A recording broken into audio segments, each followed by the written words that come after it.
Patil Institute of Management and Research, Dr. Vishal Vadaskar, Associate Director, Learned Delegates from Corporate and Academia. A very good morning to one and all. I am Shraddha Shinde, and I feel privileged to welcome you all on behalf of DYPIMR to the second day of National Conference on Indian Economic Recovery Post-COVID, Technology and Management Opportunities and Challenges. We have experienced yesterday was a feast of knowledge shared with us by eminent speakers.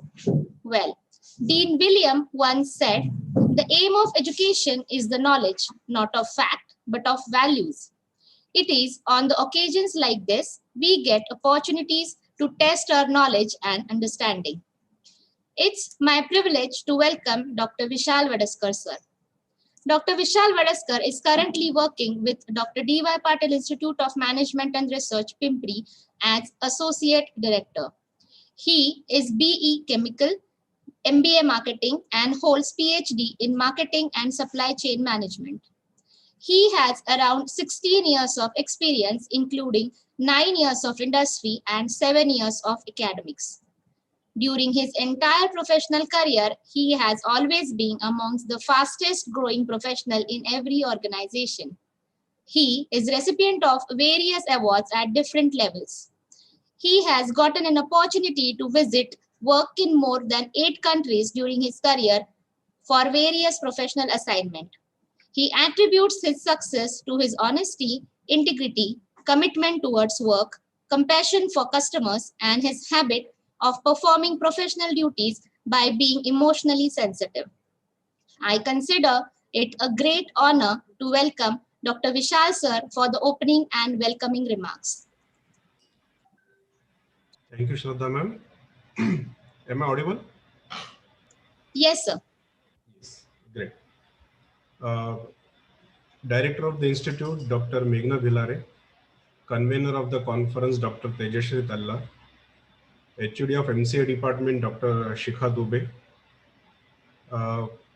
keynote speaker who was supposed to be there with us for this morning, but couldn't be there for some reason, which I'll explain you in a while.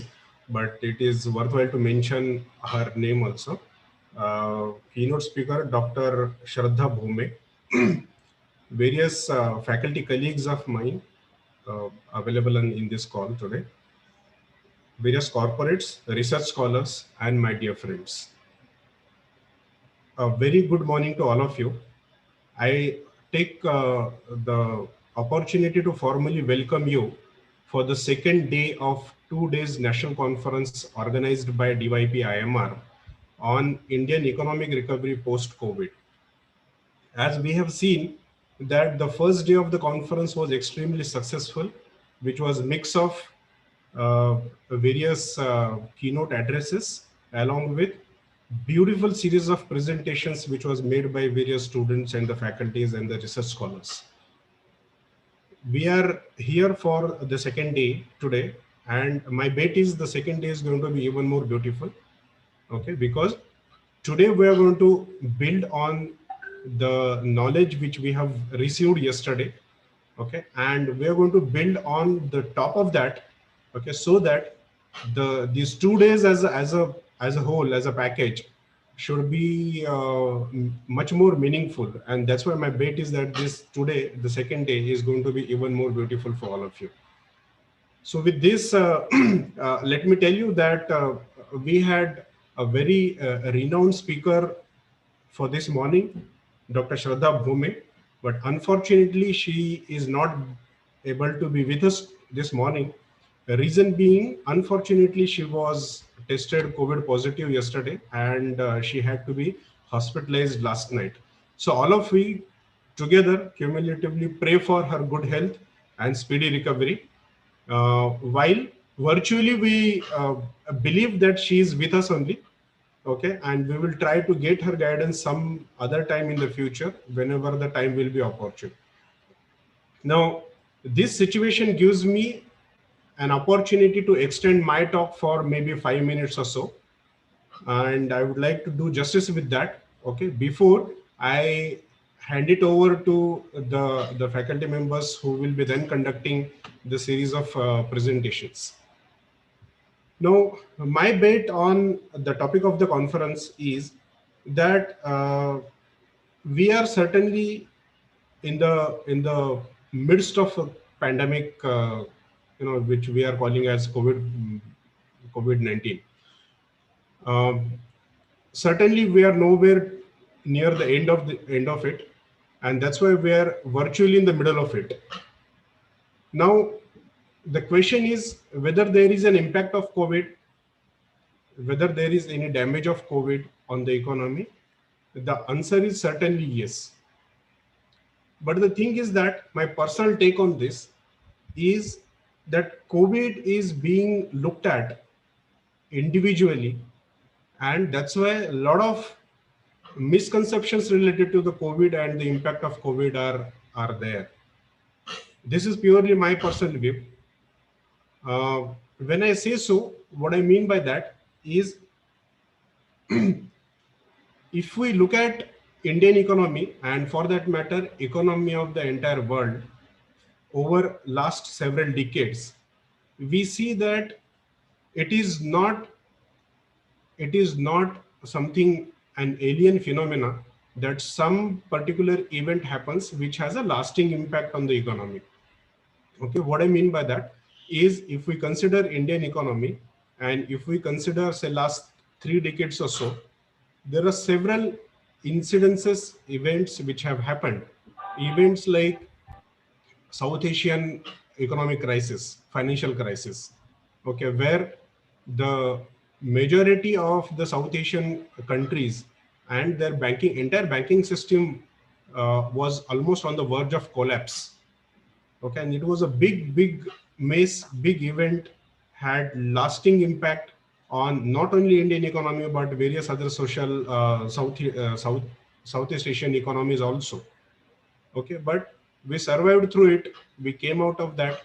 Okay, various changes happened in the industry, and various companies also tweaked their business model accordingly to be able to suitable with the changing times. Similarly, we saw uh, dot-com burst, dot-com bubble burst, okay, in 2000, 2001. Then we saw a very big financial crisis of 2008, Lehman Brothers collapse. Okay, and there are several other in between small events which have happened, had lasting long impact on Indian economy as well as the economies of the world. Now, in the similar way, COVID has also happened. Okay, so is there any correlation between COVID and all other events? No, there is no correlation. Okay, but if we look at this entire time frame of, say, 3 decades for Indian economy, we will see that the economy, Indian economy, like any other economy, always goes through a cyclic manner. Sometimes it is a booming time for the economy, sometimes it is a recessionary experience for the economy. And various such incidences which I have mentioned right now, including COVID, play their own role to either accelerate or decelerate the economy time to time. Now, what I mean, where I'm trying to come to is, even if there was no COVID a year back, we were still under recessionary pressures. As Indian economy, we were still under recessionary pressures. Even if there was no COVID, probably we would have gone through that recessionary pressure for some time before we start experiencing the recovery in the Indian economy. What has happened only because of COVID is this entire process of first going down and then coming up has been accelerated. Okay, so COVID, as long as it is viewed individually in isolation, probably might mislead various researchers, analysts, students, that things have happened only because of COVID. It has not happened so. COVID has only been an accelerator. Okay, the recession was still there, and the expected economic forces which were probably responsible for the recovery of Indian economy were still there. Okay. Now here comes a very important piece of advice. Now, if this is my appeal to all the faculty members, research scholars, even the students also, very important point.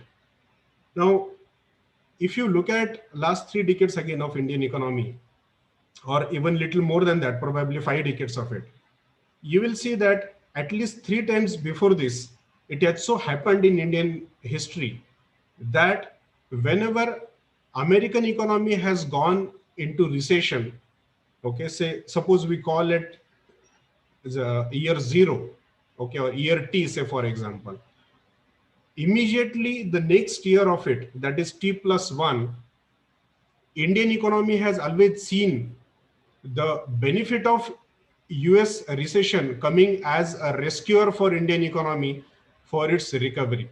Okay, and it has happened because of two important factors. One is US recession always has led to two important things. One is availability of cheap crude oil. Okay, and two is availability of cheap money available in the financial markets. Now, both of these two things come as rescue for Indian economy always, because as far as crude oil is concerned, we are net importer. We depend a lot. Our fiscal deficit, our economy deficit depends a lot based on the price at which the crude oil is imported in Indian market. So availability of crude at cheap prices. Okay, and the second thing is availability of money for businesses to run in the market. Okay, that too at very attractive rate of interest. Okay, both these things coupled, okay, when together and available for Indian economy, typically it has happened 3 times before this, and this is the fourth time it is happening again, is Indian economy start recovering from there. So these two things were going to be available for Indian economy even without COVID also. Now, what has happened because of COVID is because COVID took place, the crude became available even at more cheaper prices, and even because of the infusion of liquidity by various governments, including the government of India, happened at very attractive levels. Because of that, even the liquidity availability in the market has also gone to that extent, that where the companies can look for very availability of very cheap money. Okay, and because of that, if anybody is wondering why, though there is COVID still going on, why the markets are still doing good, why the stock markets are not falling at all, okay, and things like that, the reason of that is availability of cheap crude oil and availability of cheap money. And because of this too, the Indian recovery of the economy has already started.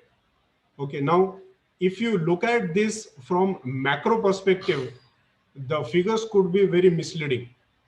Okay, because what has happened is the macros consider always the entire thing in totality.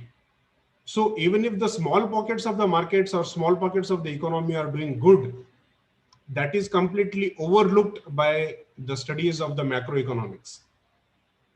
But if more attention is given by the researchers, by the scholars, to which pockets of the economy, which individual companies, taking case study method, okay, are doing good and are getting benefit because of the condition which is accelerated because of COVID, then probably new business models can emerge. The study of new business models can take place, okay, which can be tried to be replicated by smaller companies or the other companies which have not been able to do it so far, and the recovery process of the Indian economy can still be accelerated. So my appeal to all the research scholars, faculty members, is that even the students, is that please try to have a micro view, okay, and try to have a case study method, okay, where we can study why every time a company like say HDFC Bank or Kotak Mahindra Bank enters into a recession and comes out of it only as a stronger lender, stronger player, even more stronger than the condition in which they actually entered the recession. Okay, something must be definitely happening because of which they are able to get the benefit of this recessionary pressure, okay, and convert that for a sustainable advantage for the own company. Why, when very superficial studies were contemplating that company like Bajaj Finance will be completely wiped out, okay, a year back, why Bajaj Finance has emerged from this entire situation to be not only a strong company, but probably the strongest of all NBFCs available in India. This needs to be studied. Okay. This needs to be studied why companies like Asian Paints have not only be able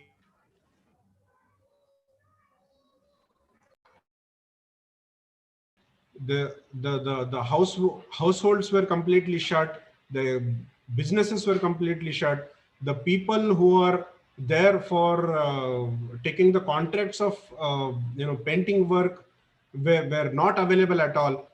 From all these situations, how a company like Asian Paint has been able to come out of it, and not only come out of it, but it is still, it has within a couple of months, it reached to the production capacity of 85% of their total capacity.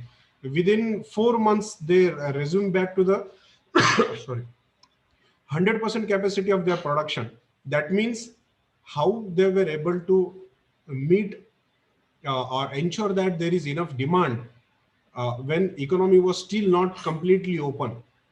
Something must have definitely happened. Something must have definitely been taken advantage of by companies like this. Okay, so the approach to the study should be more micro oriented. How companies like Page Industries, how companies like Pidilite have been able to take, not only sustain in this pressure, but have been able to emerge as winners. Okay, when Pidilite enters this particular situation, was into a grim condition. Okay, but when it came out of the situation, it was not only a stronger player, but it also had additionally one more monopoly to their kitty of the product. Okay, so these all things need to be studied more, even more than the macro perspective. In no way I mean to say that the macro perspectives are not important. They are definitely important. Okay, but till the time there is no proper linkage between the macro study and the micro study like this, probably the true winners of this entire situation may not be studied properly, and the benefit of that may not be able to be passed on to the other companies in the industry.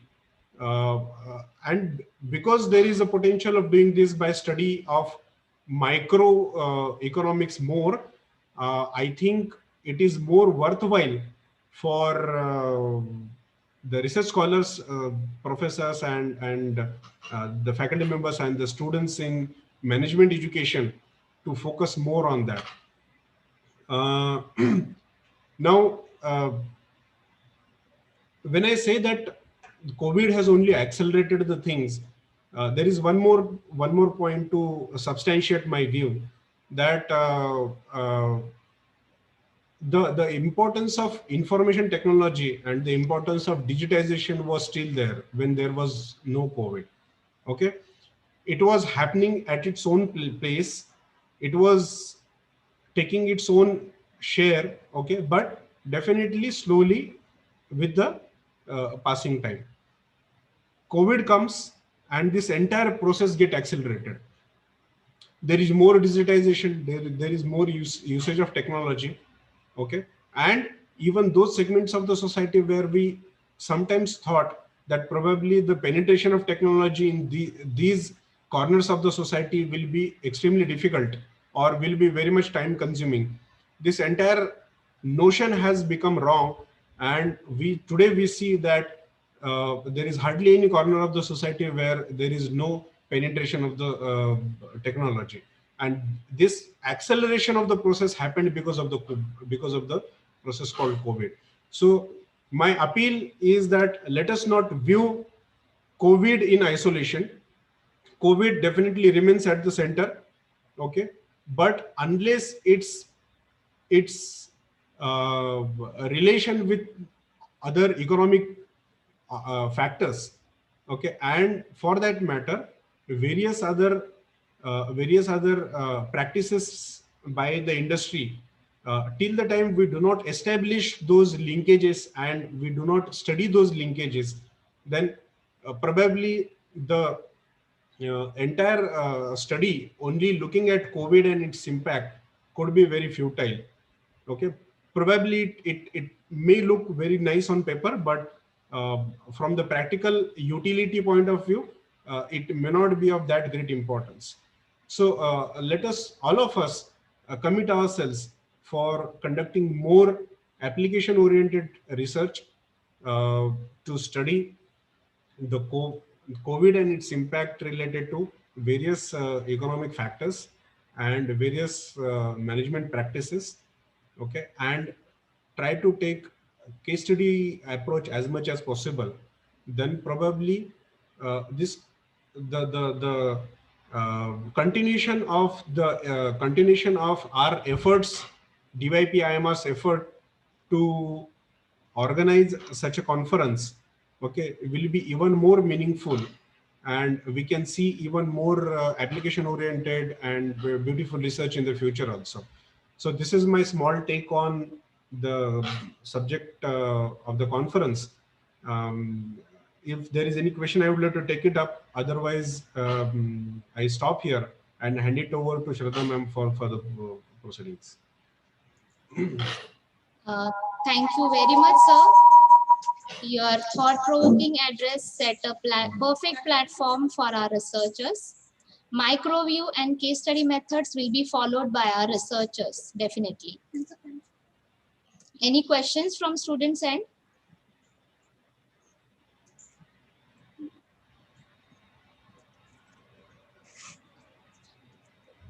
So we are starting with the research paper presentations now. I request Ms. Achal to be ready with the presentation. Ms. Achal? Yes, ma'am, I am ready. May I share the screen? Sure, you can share the screen. Meanwhile, I invite Dr. Ginny Saxena ma'am to take over the session.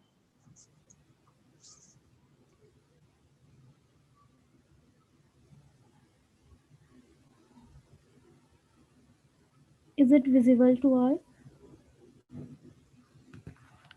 Hello? Yes, Achal. Good morning. Good morning, everyone. Yes, Achal, it is visible. Okay, ma'am, may I start? Yeah. Okay.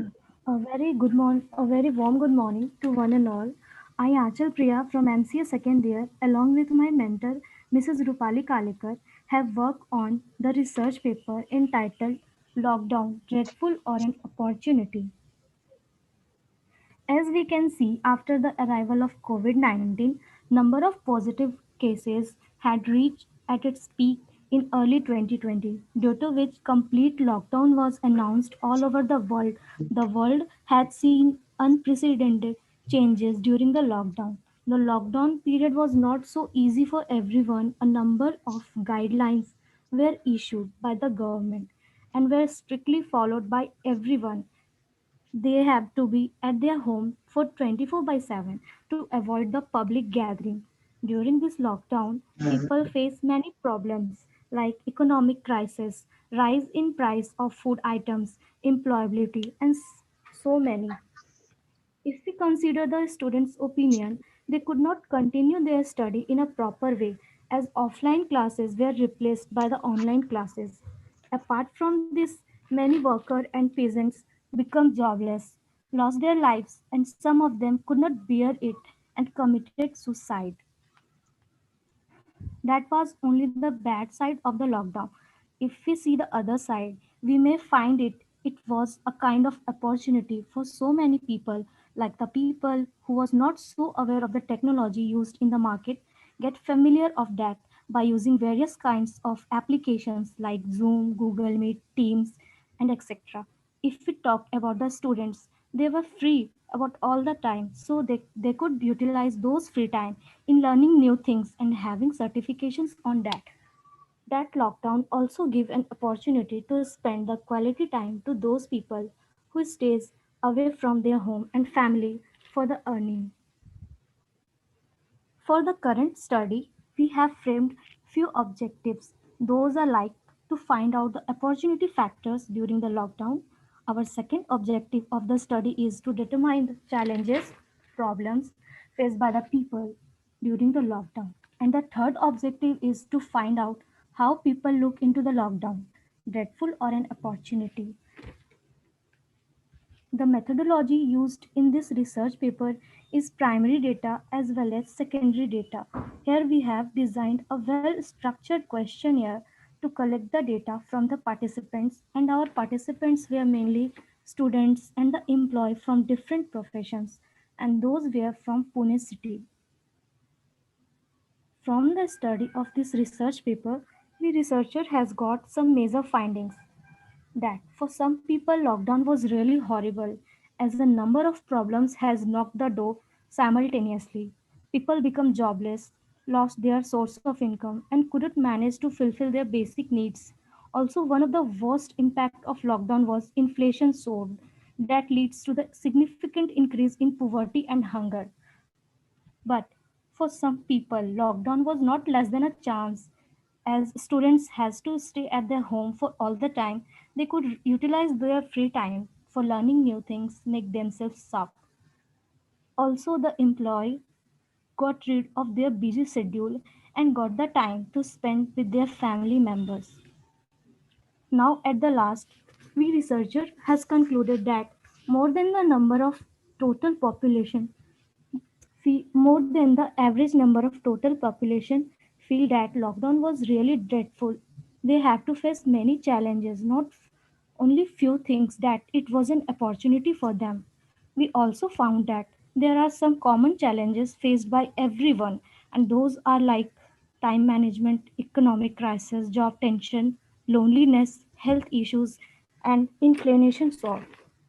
Thank you, that's all.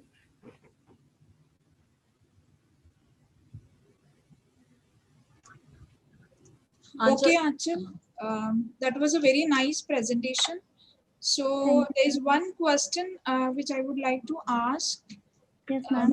What are the opportunities you found during the lockdown period?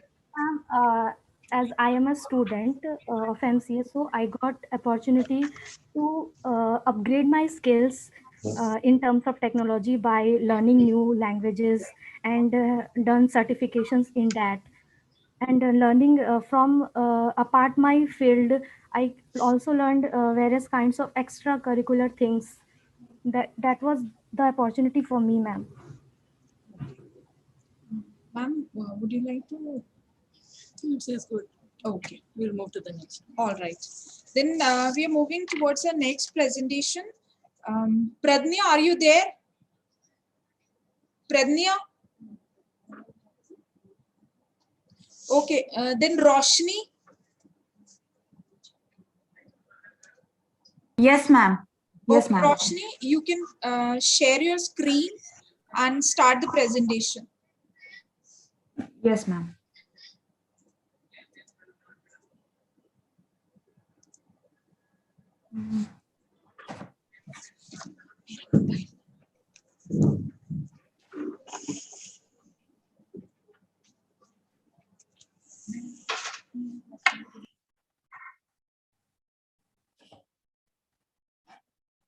Ma'am, can you see the slide? Yes, it is visible. Okay. Good morning, respected teachers. I am Roshni Nair from MCA first year. My topic is impact of digital marketing in sorry, ma'am. pharmaceutical company during the pandemic. The influence of digital marketing has created an opportunity and challenge for business sectors by promoting brands and creating awareness. Health professionals and pharmaceutical influencers connect with their followers using social media and blogs to share their knowledge and experiences. COVID-19 has caused a huge impact on the economies of most countries and also broken down their health systems. Preventive measures were made by the government to avoid the spread of COVID. Hence, e-pharmacies has made it very convenient for customers to purchase medicines online and get them delivered to customers' doorsteps. The slide talks about how customers have switched to online purchases due to the fear of getting infected, and how the e-farmers have seen an unusual surge in sales across cities and ensuring that people get an ample supply of medicines. I've made a short case study on netmeds.com. Netmeds was founded by Pradeep Datta Group of Companies in 2015. Pradeep Datta is a businessman in Chennai and was honored with the NDTV Unicorn Startup Award. In this slide, Netmeds use various platforms to reach audiences and tells customers how it differentiates it from other competitors. Netmeds provides doctor consultations, health insurance, diagnostics, health advices, and sales of products. Netmeds uses SMS and email marketing to provide information on subscriptions and refills, which is the best way to improve customer retention. Netmeds uses messaging bots to remind customers about the upcoming refills and payments of subscription. The Netmeds website provides a health library section that offers engaging and relevant content. So Netmeds has appointed publicists to manage its creative duties. And these are the different types of steps used by Netmeds to promote the brand: influencer marketing, pharma apps, and chatbots. This is a short conversation made by Pradeep Datta about how lockdown has created both opportunities and challenges for him, and how different technologies were used to get customers on board, and why Netmeds appointed Kareena Kapoor as an influencer. This is the offers and promotions offered by the Netmeds. And conclusion, online pharmacies uses how it shows us how online pharmacies use digital marketing to build relationships with customers, and how pharmacies were honest and transparent with their customers, and making the health of the customers a top priority, providing a good quality products and also affordable. Thank you, ma'am. Thank you, Nidhi. Roshni, ma'am. Roshni. Thank you, Roshni. It was very nice presentation. I have one question for you. What are the challenges of the pharmaceuticals now in this COVID situation? Now, ma'am, since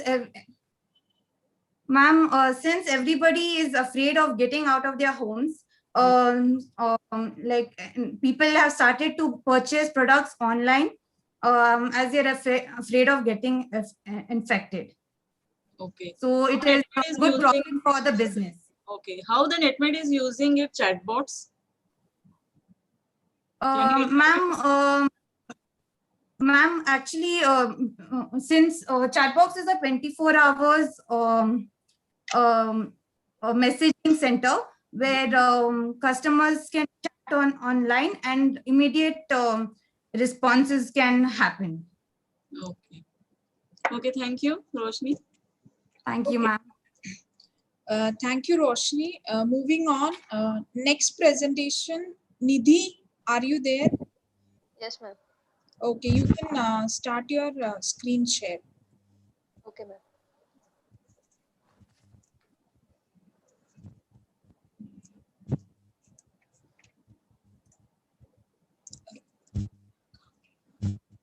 Ma'am, is it visible? It's not visible yet. Ma'am, now? No.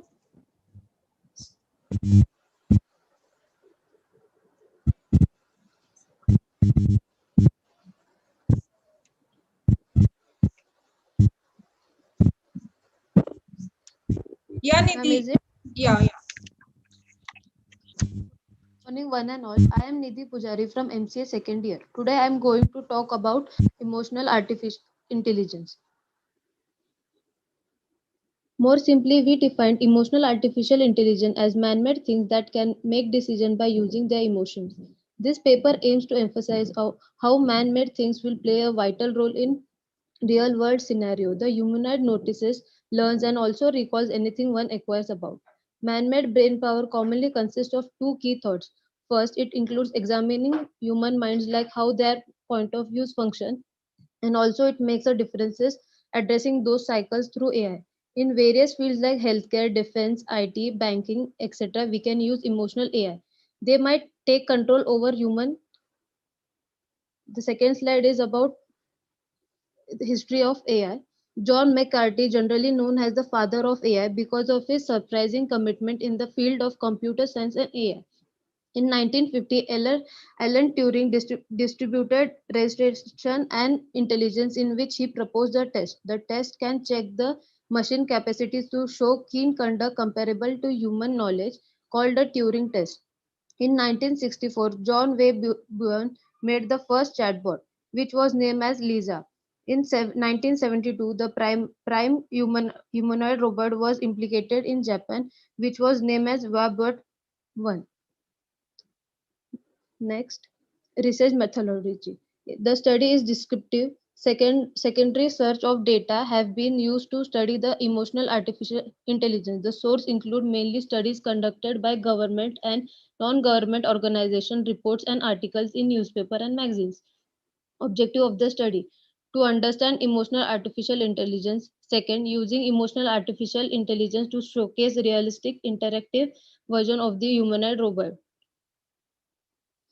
Literature review. I have reviewed few research papers where some topics were related to healthcare and banking. In healthcare, they had said the emotional artificial is intelligence is setting down deep root in the medical service and emotional well-being field. There are as yet critical difficulties to handle if AI is to be successful used to be comprehended and help treat emotional wellness conditions. Security of patient information concern additionally should be tended to in light of the fact that AI models frequently depend on delicate patient information to settle on choices and expectations. In the financial sector, they had mentioned by financial service industry is quickly changing its face. The worries communicated and felt are mainly regarding the security part of dealing with such enormous measures of information. The assurance of the client is of most extreme significance. The utilization of AI has been essentially focused on application close by building the human interface. Contribution to the society. This study will help various sectors of to complete tasks that would otherwise require human intelligence. In healthcare, emotional AI can let loose specialists to work more with their patient by investigation, patient record, and creating report dependent on the information. By supporting medical care supplies, humanoid robots assist them by giving consideration, invest more energy with patient, and diminish the expense of emotional wellness therapy.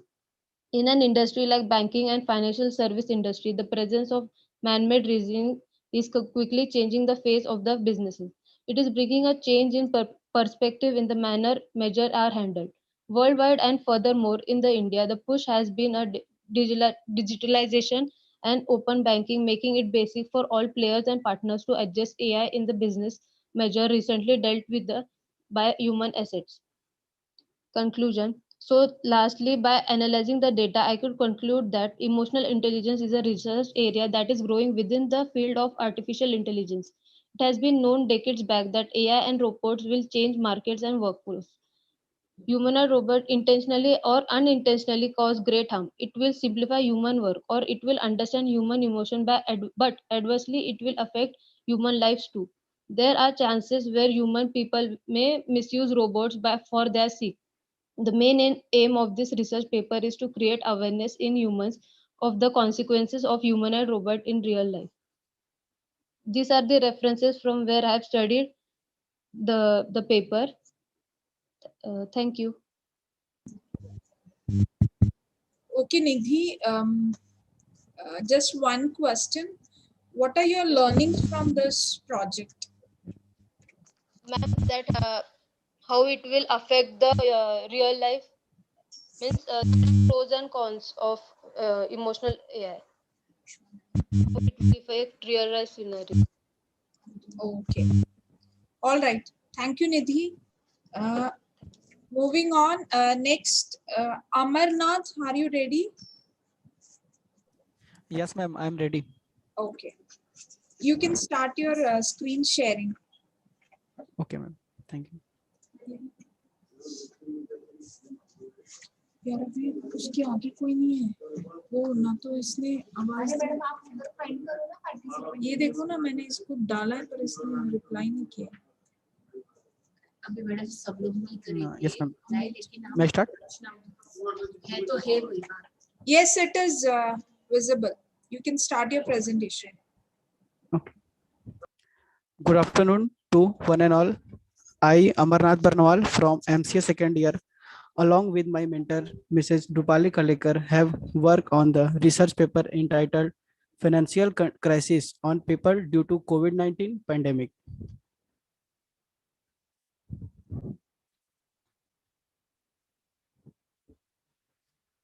The effects of coronavirus disease 2019 on the people's financial condition and bad effects are likely to be profound and long lasting. The pandemic may have detrimental financial condition consequences. However, there is more chances of its impact on the financial condition of the general people. Indian people are more concerned about COVID-19 and its long-term consequences. It is impacting various spheres of life such as economy, industries, global market, agriculture, human health, healthcare, etc. According to a research, about 60% of population in India, that is approx 81 crore people, live below poverty line. Due to COVID-19, the number of people living below the poverty line in India will cross 90 crore. The 60% of Indian who are still living below the poverty line, it can reach 68%.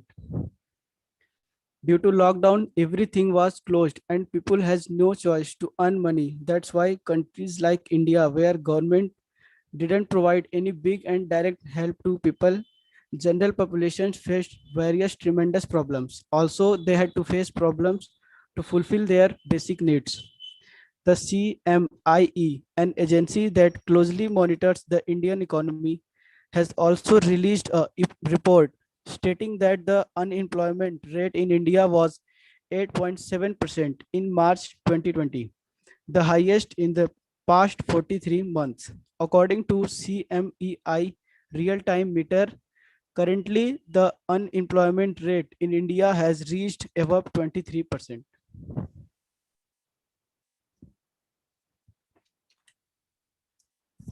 As we know, after the arrival of COVID-19 pandemic, government took the decision for complete lockdown, due to which all the organizations, companies and stores were closed. All the earning resources of daily paid workers was stopped. The coronavirus pandemic has drastically affected the human life socially, economically, and also living habits. Corona pandemic had brought with him not only a trivial virus but a lot of challenges.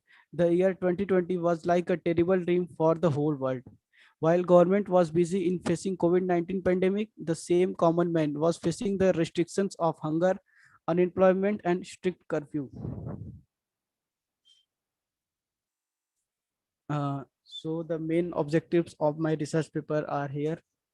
The first is to find out how COVID-19 has affected the economic situation of the normal Indian people. And the second objective is to find out how COVID-19 pandemic had snatched employment and also increased the burden of housing spending. And the next one is how people took lockdown period as concern to financial crisis. Uh, in this, now we are going for methodology. In this study, we have gathered information from several articles and also designed a structured questionnaire to collect the data from more than 150 respondents. The respondents were students, business people, working professionals, homemaker, and old age people. The geographical limitation of my research paper was limited to India. The next one is data analysis. Here in chart 1, we can see that 54.5% participants of all said that someone from their family lost their job as we can say source of income during lockdown, while 45% participants said no one from their family lost their source of income.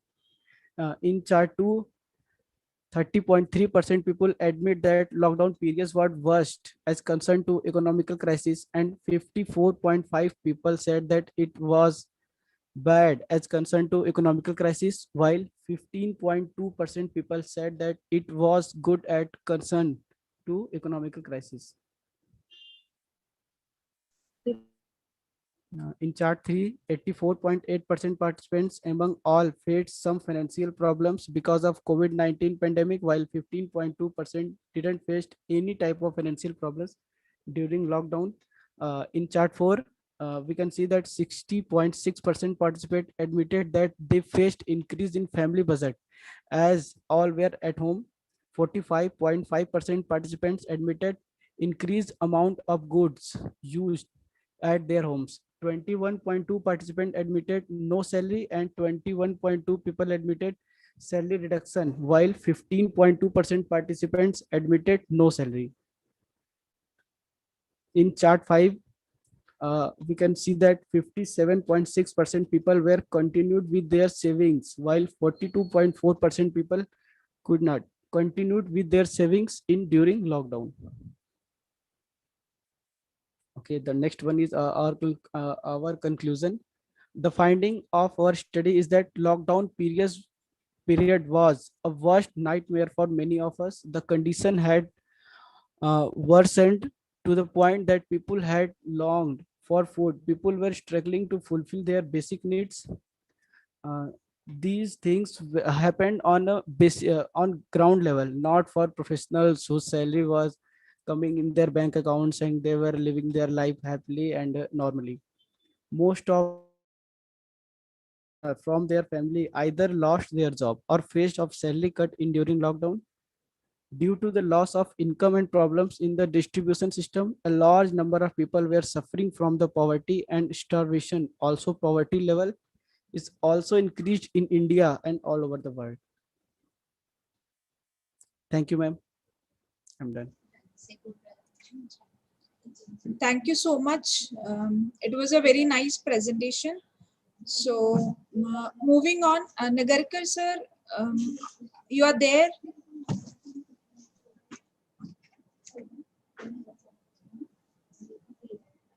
Nagarkar sir, good morning.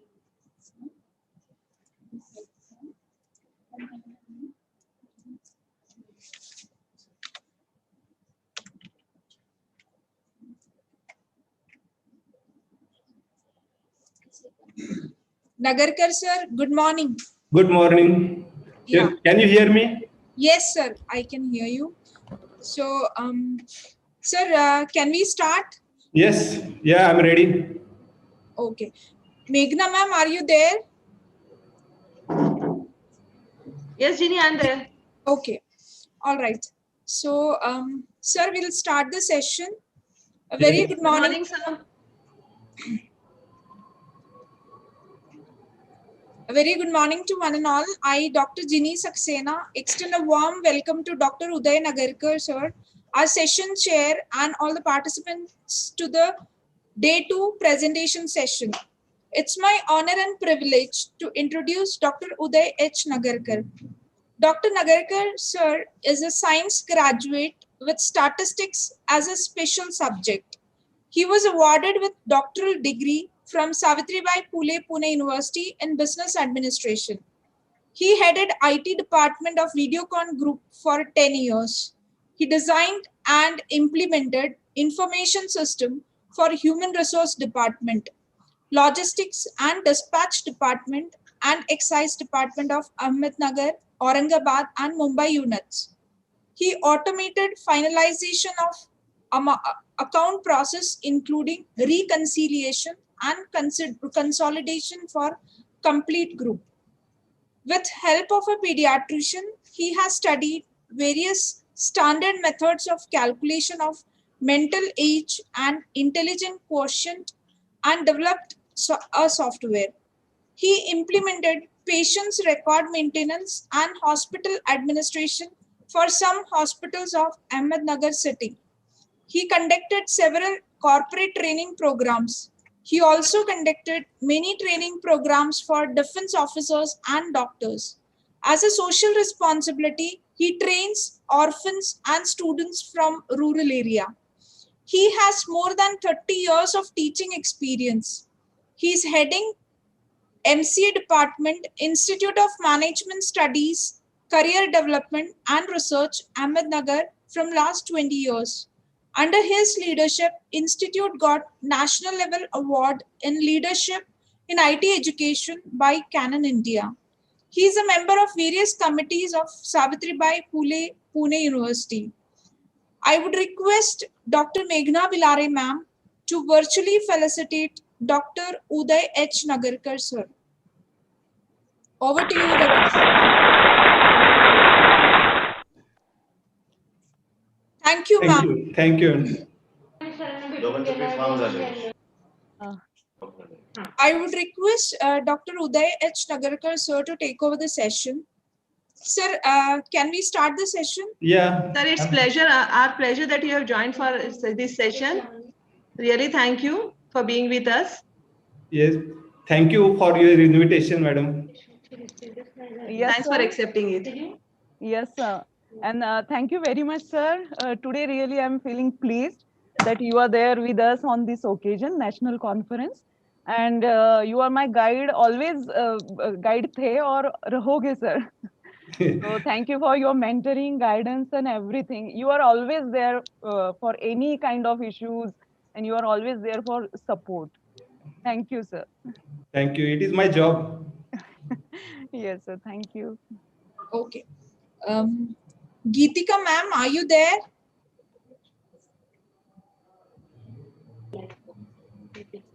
Geetika ma'am? Yes, ma'am. Yeah. Can we start the presentation? Yes, ma'am. Just a minute. Yeah, sure.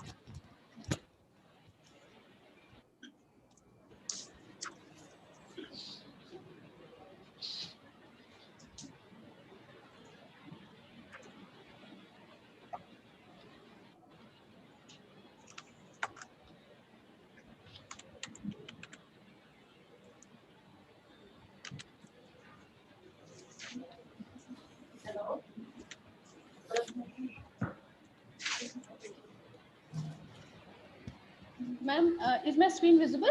Yes, ma'am. Your screen is visible. You can start. Yes, you can start. Okay. Good morning. Good morning to one and all. It's my great privilege to be given a chance to present my paper on an esteemed conference on the theme Indian Economy Recovery Post-COVID, Technology and Management Opportunity and Challenges.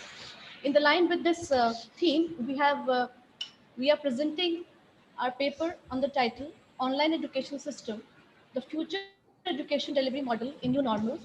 I, on the behalf of my other authors of this paper, Dr. Amol Gawande and Dr. Atul Kumar from Dr. DYPIMR Patil B School, I'm presenting this paper.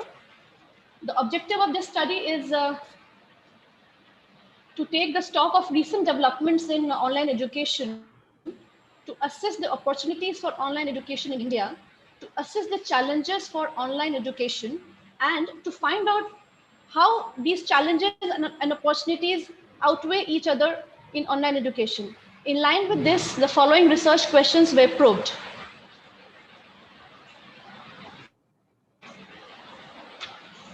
First one is, what are the recent developments in the online educations? And then we also wanted to find out the opportunities in these online education in India in the recent times of the new normal, which has come due to the outbreak of pandemic. And then what are the challenges for online education in India? And does these challenges outweigh the opportunity for online education in India? So these are the research questions which were probed on the basis of our research objectives. Now these are some literature review which we have done in the certain studies, earlier studies which have been done on the same topic, similar topic.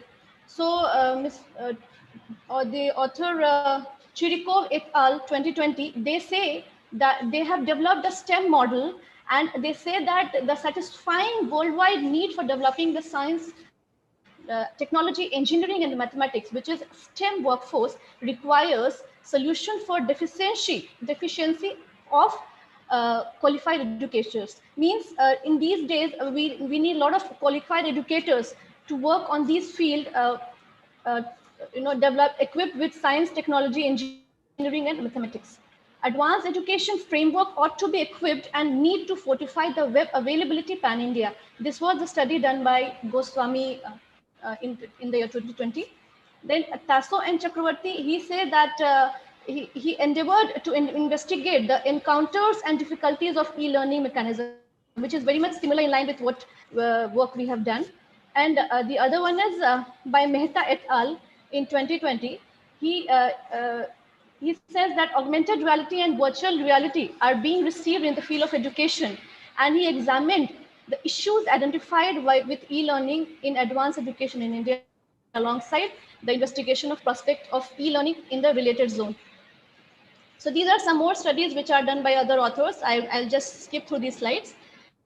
Okay, so the data collection is basically done through primary. The primary data collection is done. So what we have collected data from Mumbai, and the random sampling is done in 100 schools for school, colleges, and college teachers, as well as from school and college students. So these data were collected from them in Mumbai, and the questions were probed on 10. These design and validate a 10-point each questionnaire and opportunities and challenges. And we seek responses on a 5-point agree and disagree scale. So basically, two extremes were put on a Likert scale, 5-point Likert scale, agree and disagree, and the survey was done. The responses were summarized. T-test was applied at a 95% confidence level, and accordingly, the results were analyzed. So we have made certain hypotheses in line with our research objectives. The first one is we just want to find out, first hypothesis is there are no significant opportunities on online education in India. And the similar alternative hypothesis is that there are significant opportunities for online education in India. The second hypothesis is no significant challenges for online education in India. And in the line with its alternative hypothesis is that there are significant challenges. And the third one is that the challenges do not outweigh the opportunities. And in line with that, our alternative hypothesis is that the challenges outweigh the opportunities. So these were the hypotheses which were formed on the basis of our research objectives. So these are certain parameters which were assessed during our questionnaire and survey. These were a substantial population. What were the opportunities which we assessed during our survey? These are the 10 points which we found out. First was the substantial population of school-going children. There's a lot of substantial population is there in the school-going children, and government is technology pro. Reduction in the cost of delivering education. The cost has reduced a lot. Social distancing is made possible, and the challenges faced by schools and that was a little sore due to online education. There was a large reach, convenient learning, interactive learning, and so on and so forth, which is mentioned here.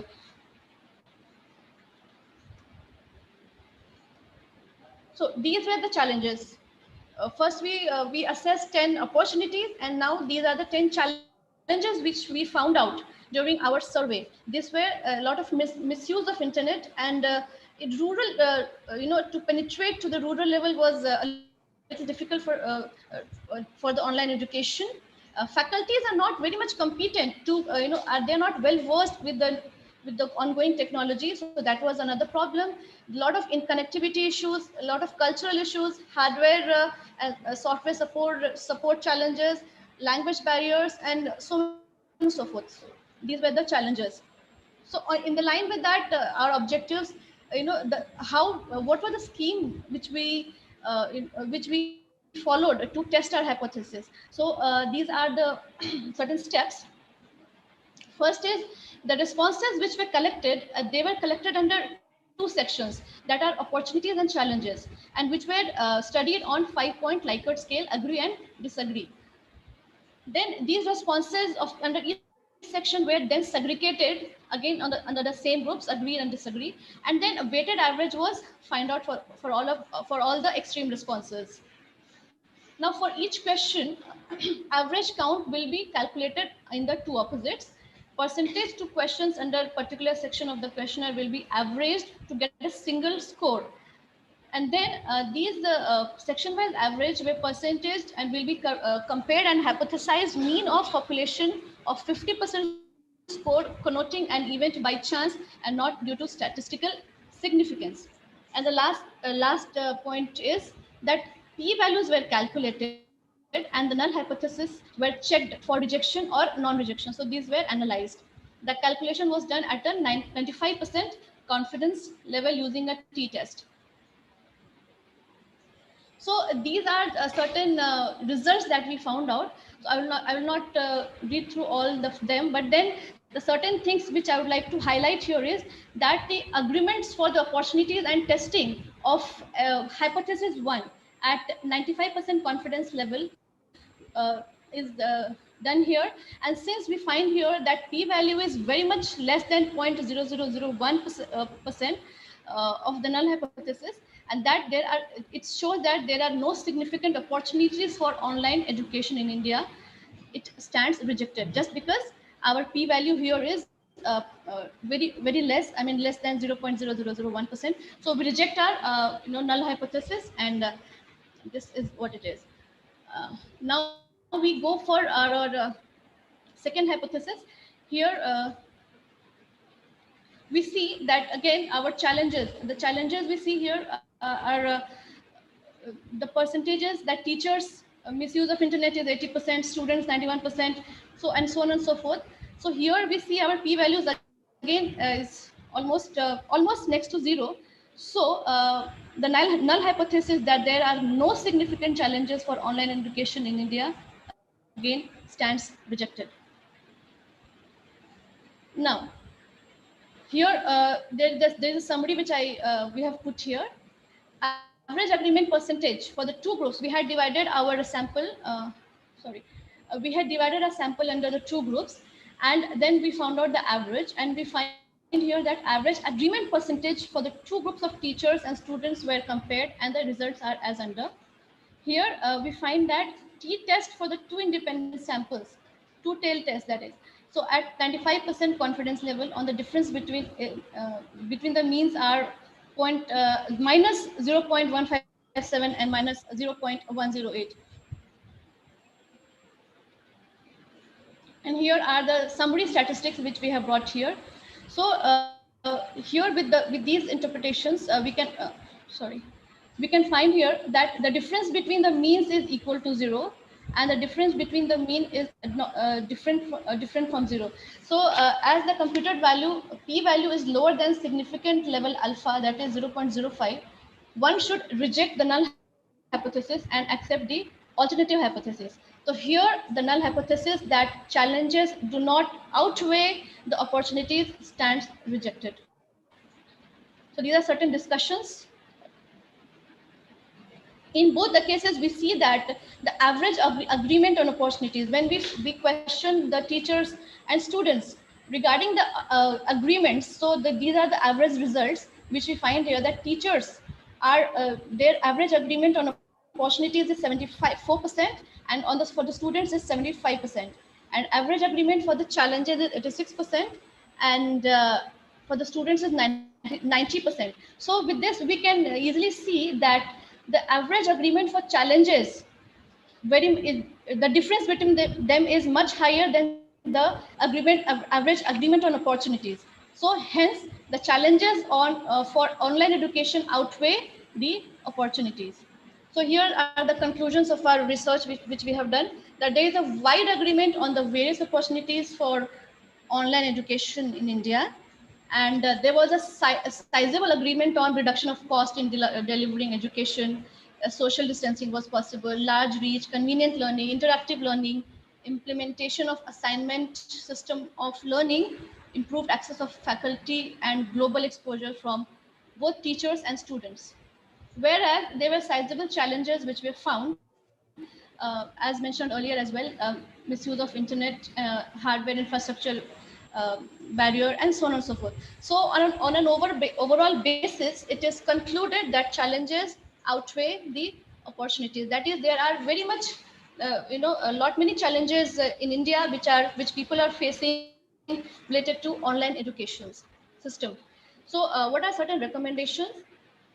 The stakeholders will have to take concrete steps to address the challenges so that online education can become successful new model of delivering education in India. The government should spend more on improving the technological infrastructure. Training of teachers is also very much important, because this is one very much important aspect, that teachers should be trained in the way that they can deliver their lectures, their topics in line with the fast moving technology. And the last one is delivery education online demands special skills, and teachers will have to work on those to gain proficiency. Thank you so much. Thank you. Thank you, Geetika, and your colleagues for a nice presentation on the very, I can say, the very recent burning topic of online education. Your survey is related to Mumbai district, no? Yes, sir. So how much was the sample? Pardon, sir? How much sample size? How many? Sample 100. 100 only. Yes, sir. And means how much can be the total population? Population is, yeah. Means we are including teachers plus student, no? Teachers and students. 100. Yeah, correct, no? Yeah. So combined, you have taken 100. 100 and 100. That is total 100 plus 100, 200. And yes. What can be the, I can say, the population size in Mumbai? In lakhs? Population. Yeah. More than that. Yeah. Yeah. So do you feel that your sample size is sufficient to represent the total population? Sample size, is not this even is what 1%. which we could collect in the paucity of time, but yet yes, this can be considered as a limitation. Yeah, we can that is study limitation a little more. on your We can go a research. little in-depth Whether more study of this. Your sample size should be more, and that too in a different geographical area you should cover. Otherwise, your presentation, your topic is good. It was basically suburbs, not proper Mumbai, but Mumbai suburbs.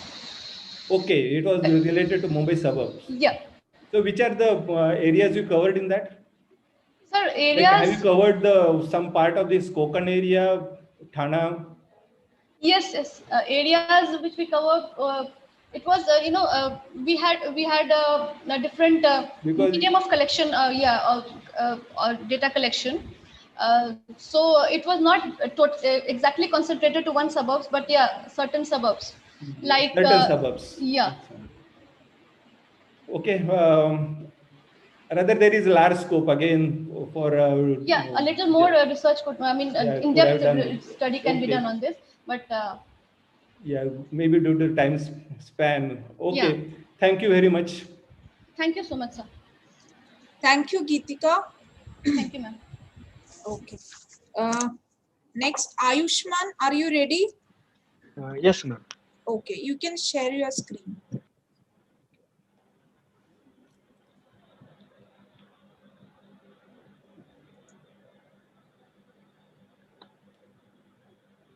Okay.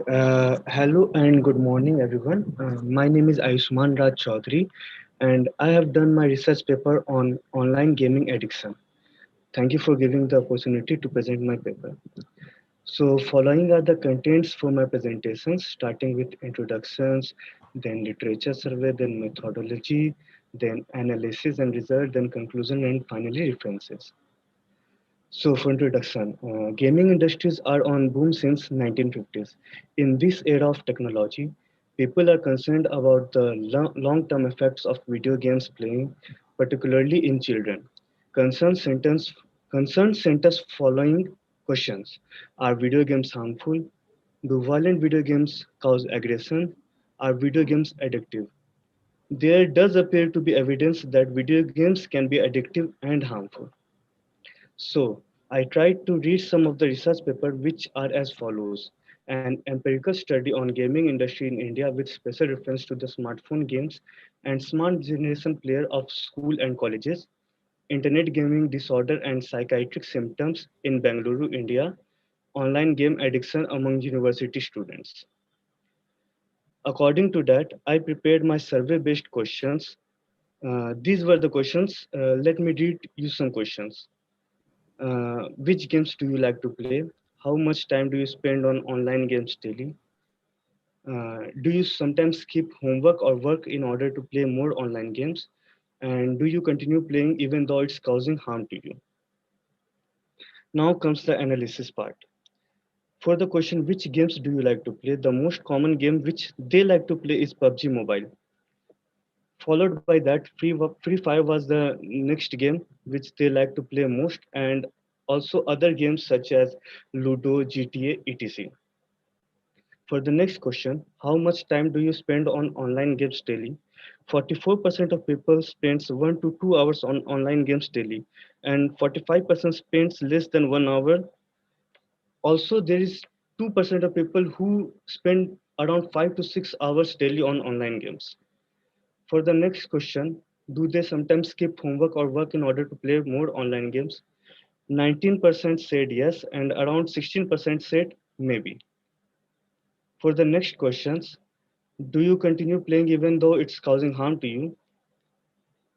12% have continued to play online games even if it is causing harm to them, and 14% said maybe. For the next question, do they consider their gaming pattern as an addiction? 12% have said yes, they consider their gaming pattern as an addiction, and 16% have said maybe. So, in conclusion, people having age below 25 are more likely to have gaming addictions, and 12.3% of them are aware that their gaming pattern as an addiction. So, it can be a major concern in coming days. So, these are the references I have taken help from, and this is it for my presentations. Okay, thank you, Ayushman. Yes, Sir, is there any questions?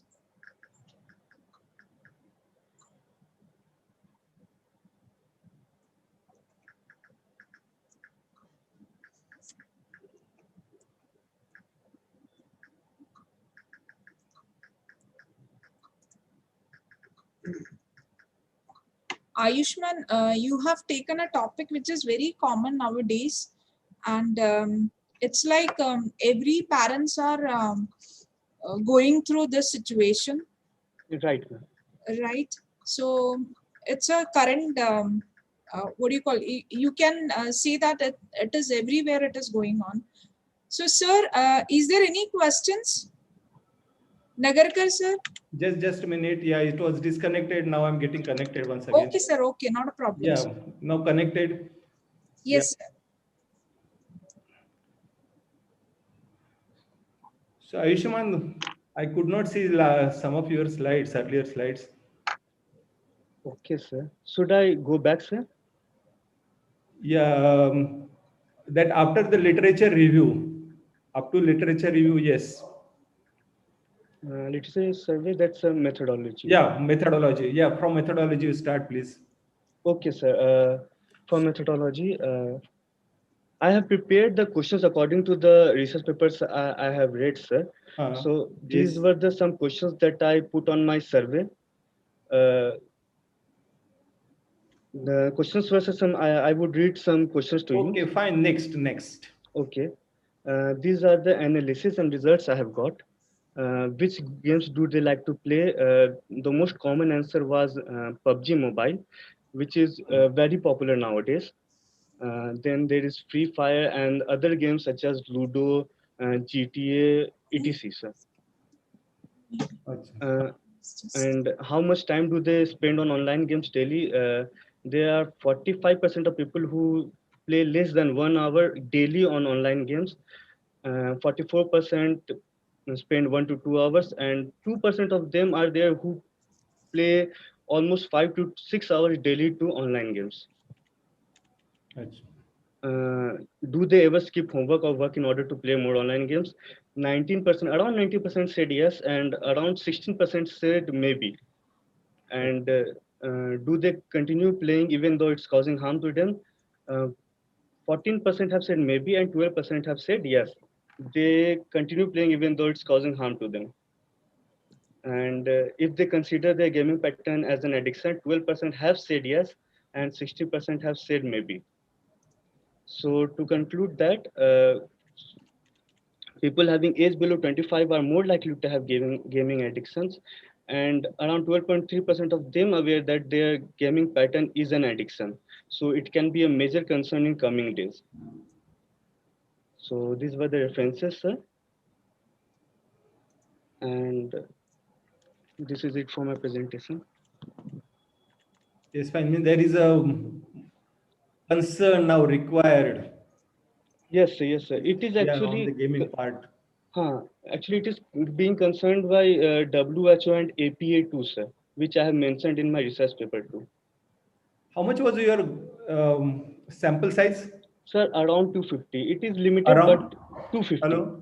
Hello, yes, sir. Hello. 200? How much? Yes, sir, around 250. 250. Achha. Yes, sir. Okay, and age group? Sir, age group started from 10 to 15 years to 26 plus. Achha.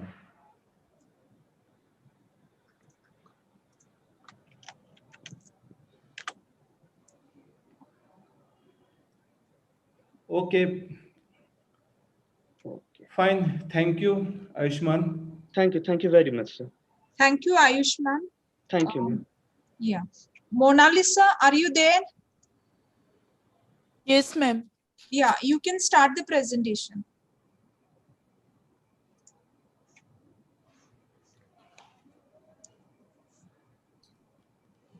Ma'am, can my screen is visible?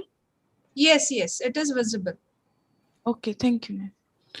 Very warm good morning to all. I am Mona Lisa Sahu. Firstly, I would like to thank our faculty for giving us such a good opportunity to present our research study. Today, my topic is a study on impact of rural entrepreneurship in India. First, come to the introduction. As Gandhiji said, poor of the world cannot be helped by mass production, but only by production by masses. We all know that India is the second largest population country in the world. About 70% of India population are living in rural area. If India has to develop, then we have to develop our village. Thus, there is a need to develop rural industrialization and rural entrepreneurship. According to this, Gandhiji encouraged Khaki and Village Industry Commission. According to him, village industry and rural industry means any industry located in a rural area, the population of which does not exceed 10,000 which produce any goods or render any service with or without the use of power, and in which the fixed capital invested per head of artisan or a worker does not exist 1000 rupees. Then what is rural entrepreneurship? First, we know about what is entrepreneurship. Entrepreneurship is a systematic innovation which consists of purposeful and organized search for change. Then come to rural entrepreneurship. Rural entrepreneurship means entrepreneurship emerging in rural area. Nowadays, it is very much necessary for the people who are living in rural area, for the youth, uh, because from the rural area today 80% of people come to the urban area for their job. According to the latest definition of Government of India, any industry located in rural area, village or town with a population of 2000 and below, an investment of 3 crores in plant and machinery is classified as village industry. Then my objective of this study is to find the story of rural area development and to know the importance of rural entrepreneurship. Phone करके बोला था तो उसने बोला आज मैं सुबह भेज रही हूँ. Methodology of my study. The present study based on the secondary data. The data collected from the books, journals, and websites. Then why rural entrepreneurship is needed?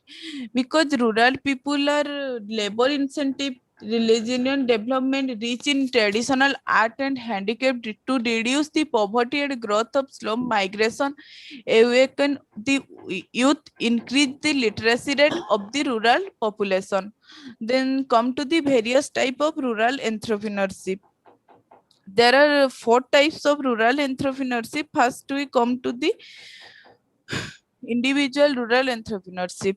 What is individual rural entrepreneurship? It is basically a single ownership of enterprises. Then come to group entrepreneurship. It mainly cover partnership, private limited company and public limited company. Then comes to cluster formation entrepreneurship. It covers NGO, VO, CBO, etc. Then cooperative entrepreneurship. It is an autonomous association of persons united voluntarily for a common objective. Here is some examples of some rural entrepreneurs. Then come to the conclusion. Rural entrepreneurship plays a very important role in economic development of India. If we want to develop our country, then we want to develop our villages. Due to this pandemic, our unemployment across 20%. Rural, but amount 20%. Then out of this, almost 20% are from the rural area. To reduce this, we have to start rural entrepreneurship. Okay, thank you, ma'am. That's all. Yeah, thank you, Mona Lisa. Sir, over to you. Yes. Thank you, Mona Lisa, for a good try. But just we are ended with the conclusion. Any recommendation how we can improve the rural entrepreneurship? Yes, sir. That is to be done in the further study. That is required, isn't it? How we can improve on this? You Yes, know what sir. is the problem? Everything now you are rightly stated. Only the thing is that what can be done? What are your recommendations? Okay, maybe in the next paper, please take care of these things. Okay, sir. Okay, fine. Thank you. Okay. Thank you, Mona Lisa. Yes, ma'am. Mrityunjay, are you there? Yes, ma'am, I'm there. Yes, you can start sharing your screen. Just a minute. Is my screen visible? Yes. Yeah. Can I start? Yeah, you can start.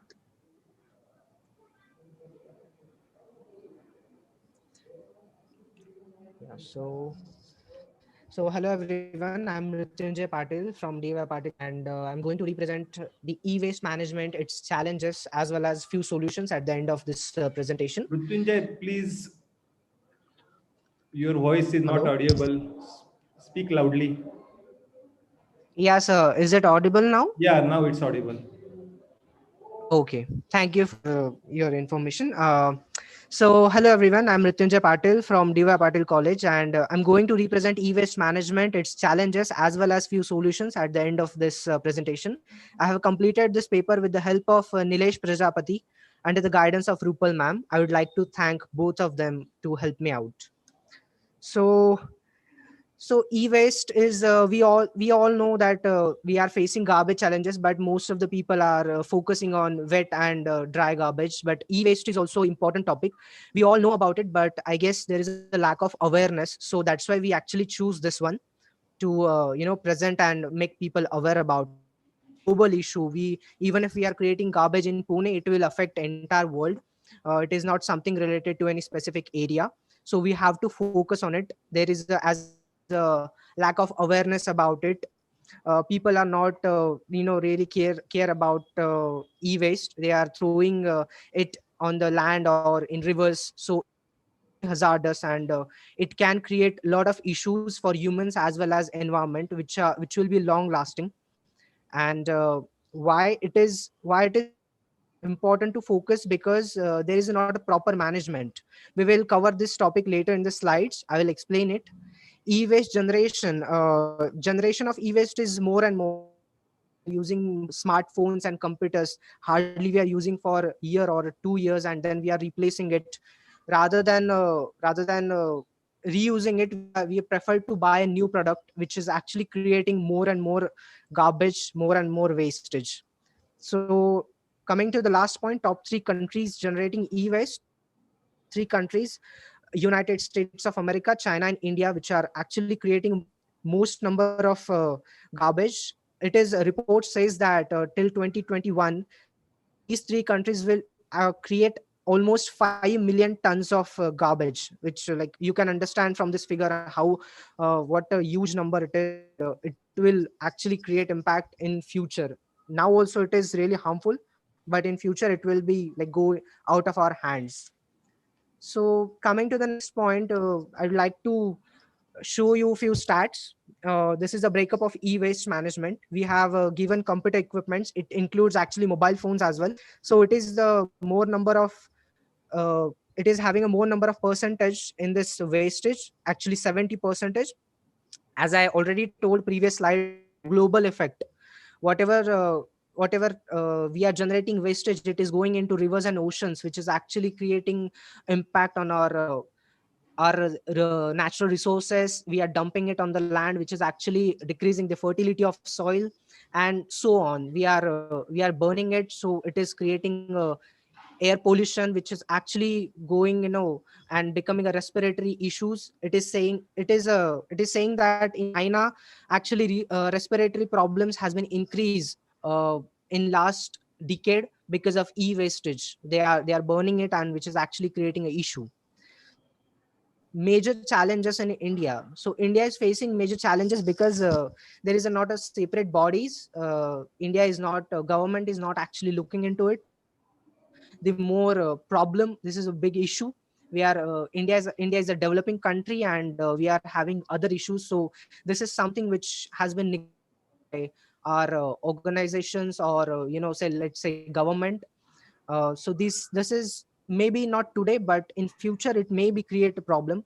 Challenges to policymakers. India is still a developing country, so we have a small shops, we have small organizations which are actually working, and it is not possible to manage everything, each and every, to reach out to each and everyone individual. So that is the main issue in India. Also population is growing day by day. Let's hope someone will take action, and we will see what we can do in the later slides. We will give you a few solutions as well. So we have the research objectives. We studied the current scenario of the e-wastage in India, how it is going. We will show you the few statistic analysis as well. the analysis trends of electric waste in India through the comparison with the world. We will give you, so we studied about India as well as the world, how India is working on it, how world is going forward, and where we stand, actually where we stand in front of the world to manage the e-wastages. So to construct the suggestions dealing with e-waste management and its problem, we tried to give some solution, each, if there is a problem, there is always a solution. So we tried our best to give some solutions. We will see it surely in the next slide.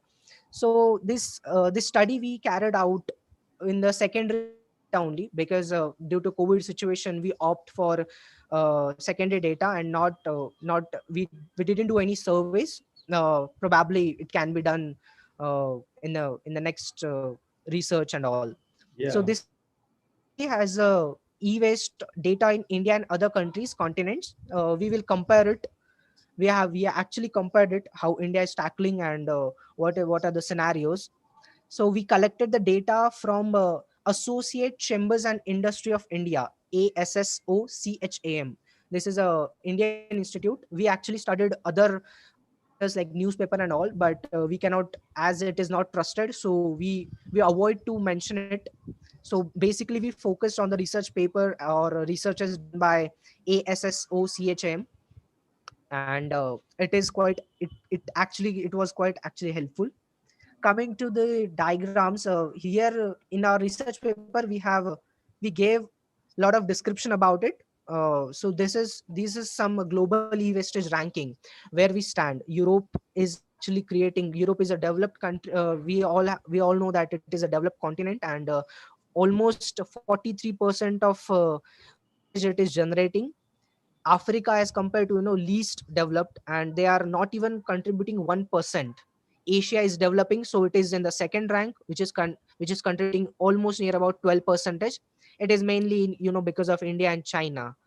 The third position is America. America is 9.40. Actually, America is also producing a huge amount of waste, but just because their size, the numbers are looking little less.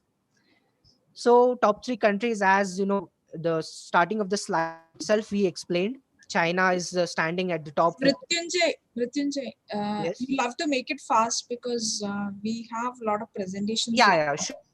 Okay. Thank you for your information, ma'am. So this is what we have: China, US, and India, top three countries. They are generating respectively 10, 6, and 3%.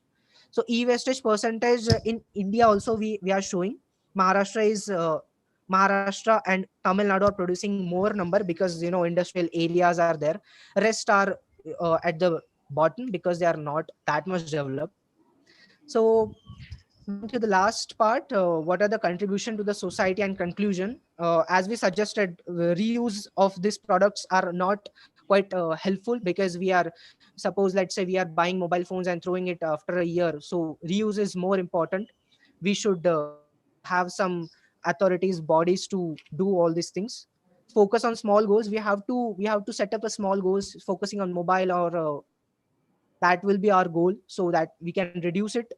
Implementation of proven formulas. There are proven formulas where South Korea has implemented their they are actually reusing 80% of plastics, which is actually helpful. We can use it. Strict action against the unorganized sectors. There are small sectors which are unorganized and dumping their garbage, which should not be there. E-wastage awareness campaign should be there, which government can organize time to time, and department should be there to organize all these things, which can be done by government itself. So these are some references, as I already mentioned. CHAM. We referred 2016 and 17, as well as Global E-Waste Monitor 2020 paper. Apart from that, we took help from newspaper and previous research paper, as well as other online resources. So that's all from my end. Either you can post your reviews or questions on my email ID, as well as I'm open for the questions now also. Okay, thank you, Mrityunjay, for nice presentation. Only the limitation what I found already that you have cleared about is that you could not collect the primary data. No, it is all on basis of the secondary data. Yeah. Which Actually, is available on various. Do it in the next what if I'm a first year student, so we are trying to still carry out scope. You can collect as primary data, and on basis of that, yes, you can present a very nice paper on this. Even you can restrict to some geographical area, like maybe in the Pimpri, what is the situation, and you can present. Okay, thank you very much. Yeah, thank you, sir. Thank you, everyone. Thank you, Mrityunjay. Priya, are you there? Yes, ma'am. Okay, you can share your screen.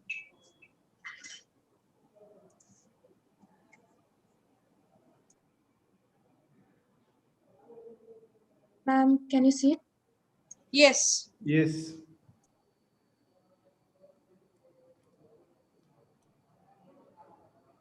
So, good morning, everyone. I would like to quickly introduce myself. My name is Priya from MCA first year, and today I would like to share my presentation on the topic COVID-19 and its impact on students' mental health. Before all else, let me tell you about the basic design of the study. The impact of pandemic COVID-19 was observed in every sector around the world. Many universities and colleges worldwide suspended classroom teaching due to the novel coronavirus pandemic and switched to online teaching. The current study was carried out to analyze the impact of COVID-19 lockdown on the mental health of the students. The survey was done on the students of different age groups, which include health during lockdown, sleeping habits, daily fitness routine, and the subsequent effects on weight, social life, and mental health. So let's begin the study. So before we are starting about the discussing the survey findings, let's have a brief introduction. What is COVID-19? The outbreak of COVID-19 infection started in China from December 2019, and since then, it has spread to almost all the countries of the world.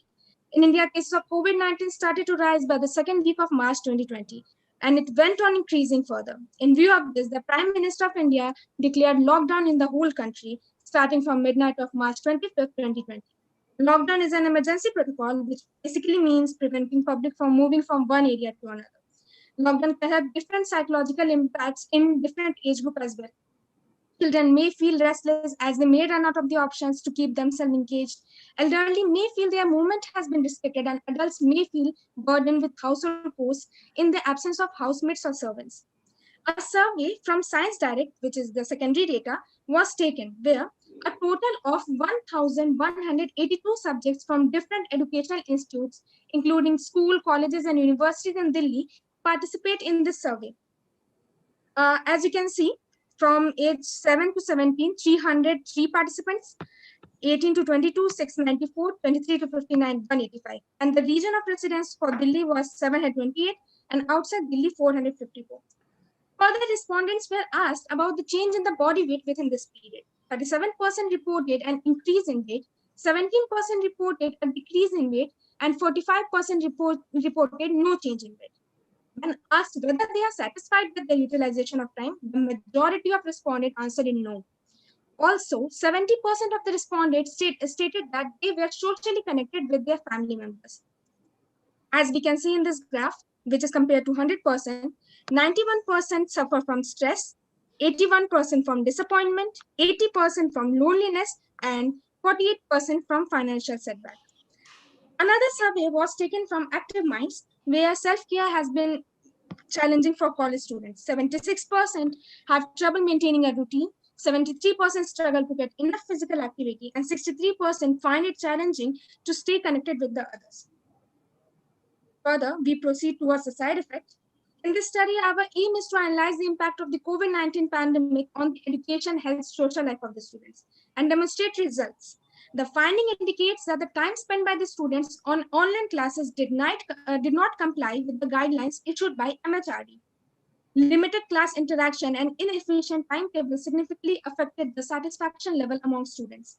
And as we have seen, sleeping habits, daily fitness routine, and social interaction really affected the lives of the students. At last, we conclude that once the COVID-19 pandemic ends and educational institutes reopen, the concerned authorities should continue to invest in online education to enhance learning experience. Due to the situation in COVID-19, many students are likely to suffer from stress, anxiety, and depression. So it is necessary to provide emotional support to students. Future work in this direction could be to analyze the association of different stress busters on mental health of students. Improved healthcare management will ensure the delivery of mental health support. Thank you.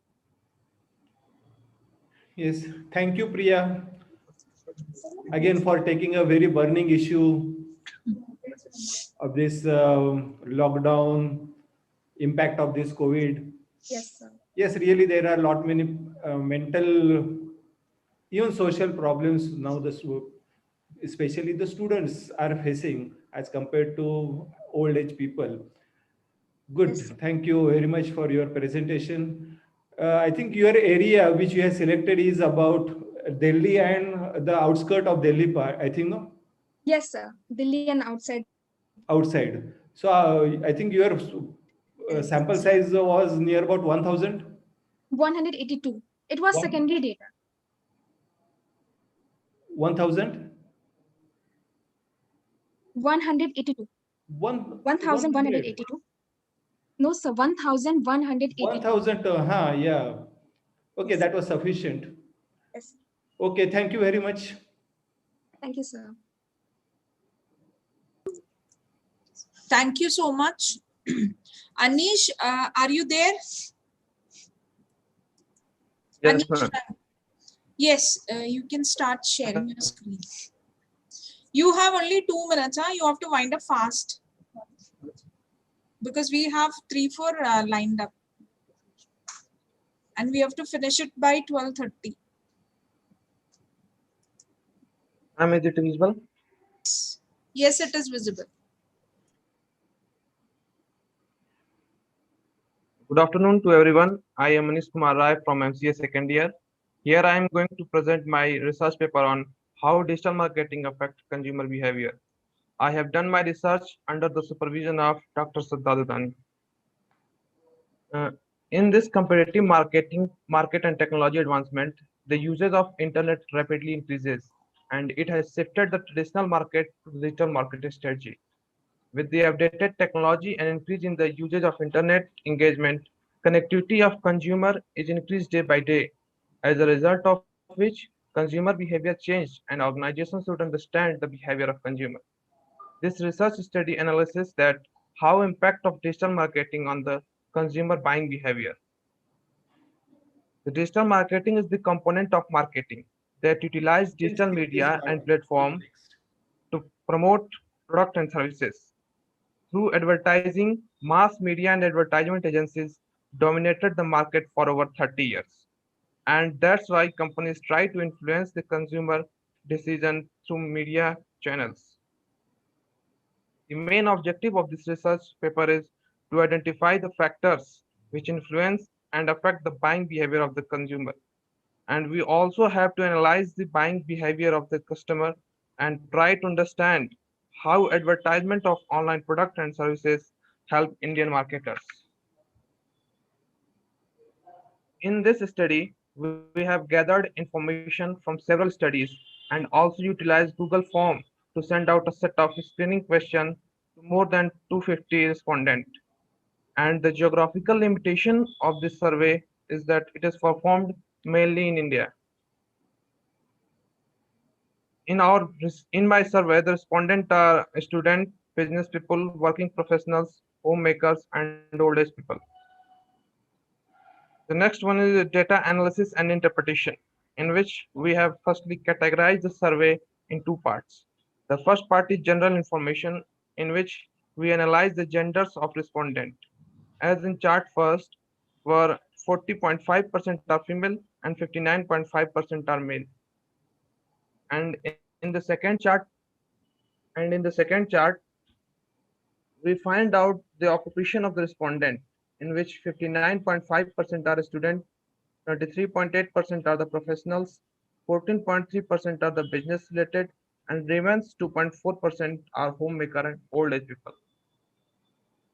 In the second part, we gathered core information, in which our first question is, does digital channel change your opinion toward buying decision? And we can clearly see that 69% people are agreed, while more than 26% are strongly agreed, and only 5% are disagreed about it. In chart number 4, Most of the people purchases, near about 88%, are getting influenced by social media platforms like as Facebook, Instagram, Twitter, and some people are influenced by websites and multimedia advertising. In chart fifth, 78% people prefer to buy electronic gadgets using digital channels, whereas 73% buying fashion accessories and 45.2% are buying books and stationeries. Only 38% people are prefer to buy household product using digital channels.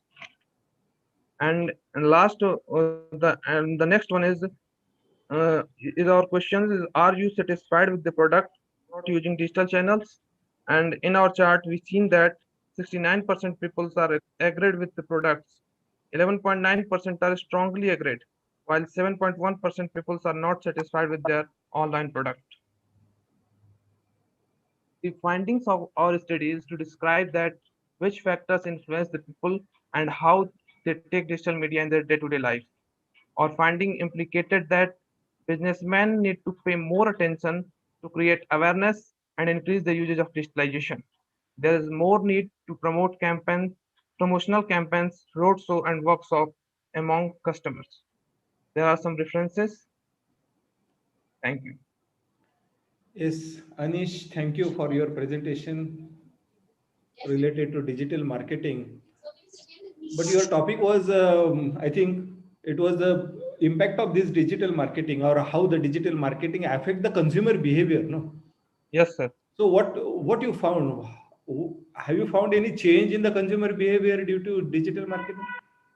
Yes, sir. When we see that digital marketing, in digital marketing, the advertisement, we saw that this product is very valuable, and without that, we cannot imagine our life.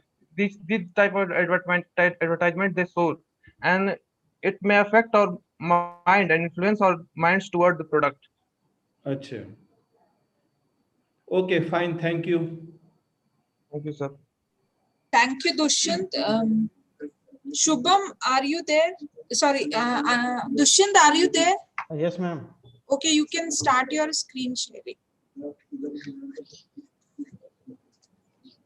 Anish, thank you so much.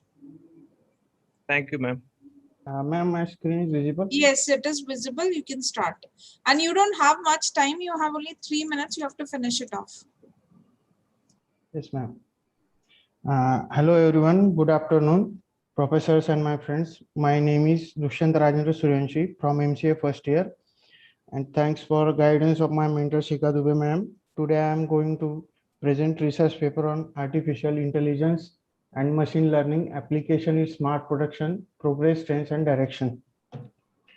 So, abstract. My research paper abstract adaptation and invention are extremely important to the manufacturing industry. This development should lead to sustainable manufacturing using new technologies. To promote sustainability, smart production requires global perspective of smart production application technology. In this regards, thanks to intensive research efforts in field of artificial intelligence. So in that AI comes into picture of industry. Thus, the aim of this present research paper was analyze systematically scientific literature related to the application of artificial intelligence and ML in industry. Currently, the keywords are artificial intelligence, machine learning, systematic literature review, and industry 4.0. That 4.0 version are currently in industry. My research paper introduction was the smart production system required innovative solution to increase the quality and sustainability of manufacturing activities while reducing cost. In this contains AI-driven technologies leveraged by 4.0. That this key is enabling technology like example Internet of Thinking, advanced embedded system, cloud computing, big data and cognitive system, virtual and augmented reality. In this regard, the father of artificial intelligence, John McCarthy, in the 1990s defined AI that AI intelligence is the science and engineering of making intelligence machine, especially the intelligence computer program. That generally AI terms is use for the machine similarities function and the human associative with the other human minds. On a very broad account in this area of AI, there are classified into 16 categories, that's 16 fields. These are reasoning, programming, artificial life, belief revision, data mining, etc. So my methodology of this paper is used for mixes, diplomatic contents analysis, social network techniques. In this study, there are two researchers, that's SCOPUS and the Web of Sciences database. These tools are the for the publication of time span. The time in 1999 to the 2019 was considered. The research methodology was chosen for this study as systematic literature review. There are three phases in that. In first phase is research classification, and second phase analysis and discussion. In phase first, there are three-step: identification, screening, and inclusion. So the main phases, their phases are Dushyant, shown you in have to picture. wind up fast. Yes, ma'am. There are the phase first research and classification. In this, general keywords, artificial intelligence and machine learning are come into pictures. They are done the identification, like shown table, keywords and time periods done by the artificial intelligence, machine learning and application. And table second are research on spouse and vows. These tools are define the document types, records, and contributions as shown in screen. They done the lot of efforts and research for this. In area in the years of 99 and 2019, there are total numbers of publication as shown is here. In the 2012 to the 19, there are fast increase in these technologies. As and another step for screening, that trying to overview of topics and areas interface between the screening phase and analysis of documents. Table shows the subject area of filter and spouses and vows. There are many fields like computer science, engineering, material science, etc. That's shown as subject area which is interested in that. My paper research analysis are that collected from total 82 papers and was 164, because each paper can consider as more than research area analysis. There are many biology respective with 29% and like other publication, but considering this this on the version 4.0, there are 20 main research areas. Dushyant, please conclude faster. Yes, ma'am. Dushyant, come to the conclusion directly. Yes, final conclusion, sir. This research mainly focus in AI and ML applications. How we developed and how will be considering this documents provide the review applications, various scientific fields using ML techniques, sir. Thank you. Okay, thank you, Dushyant. Rather, what I found is that you have given more stress on the literature review, means what you have seen. Yes, sir. Yes, sir. Topic was not small, is and very vast. comparatively less part on the research as such that you'll have to research. Maybe yes. you'll have to improve on that. Yes. Yes, sir. Yes, sir. Okay, thank you. Thank you, sir. Thank you so much. Actually, we are running out of time. So I would close here because we don't have much time. We have to start our next session at 1 o'clock. So whoever is remaining, I'll I'll talk to ma'am what can be done. So thank you so much, sir. Thank you for coming and gracing the occasion. Yes. Thank you so much. Thank you, madam, for inviting me. And really, the students are taking the good efforts At least now their attitude is toward the research. That is good sign. Yes, sir. And congratulations to you also for organizing such a nice online conference, national level conference. Thank you very much. Thank you, sir. Students, there is a announcement for you. You all are requested to join at 1 o'clock sharp because we are going to start our validatory function from 1 o'clock. Okay, thank you so much.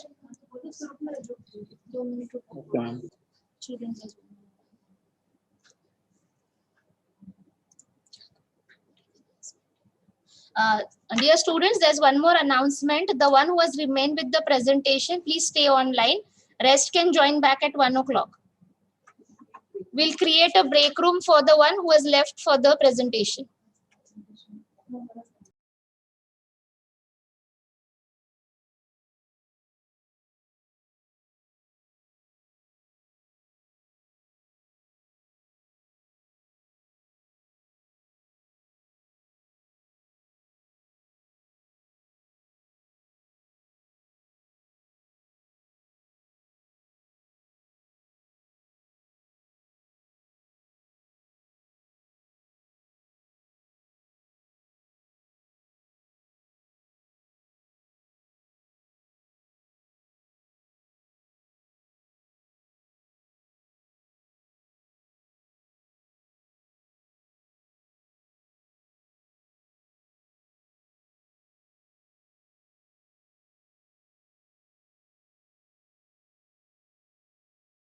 Shubham, Maruti, Mukta, Yes, ma'am. Gauri, all of you need to join another break room in which you will be starting with the presentation, right? Please stay with the same link and join the breakout room once it will be created. Okay? Yes, ma'am. Okay, ma'am.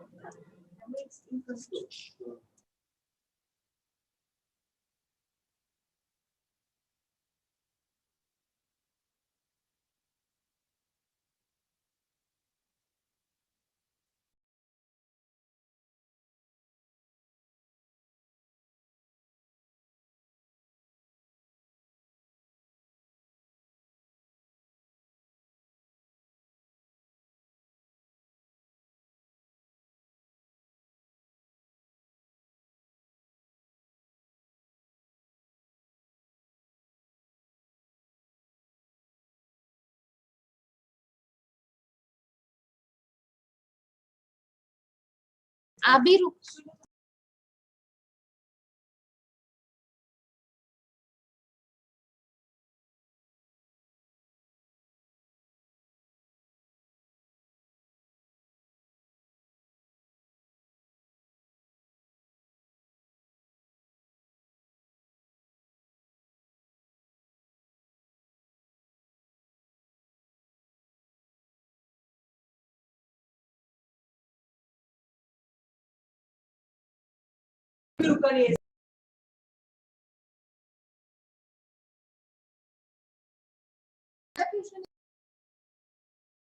Shubham, you can start your presentation with the same link. Shubham, please share your screen and start your presentation.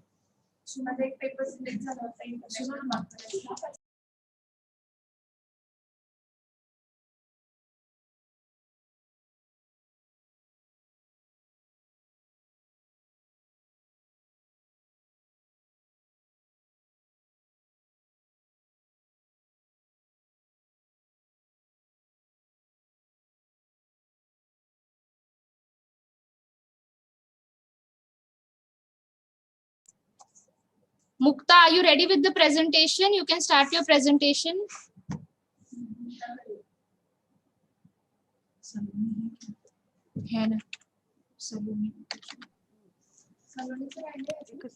Hello, Shraddha? Yes. I think she has left. Renuka, are you there? Yes, ma'am. Renuka, start your presentation. Okay, ma'am. You just have 3 minutes for the presentation.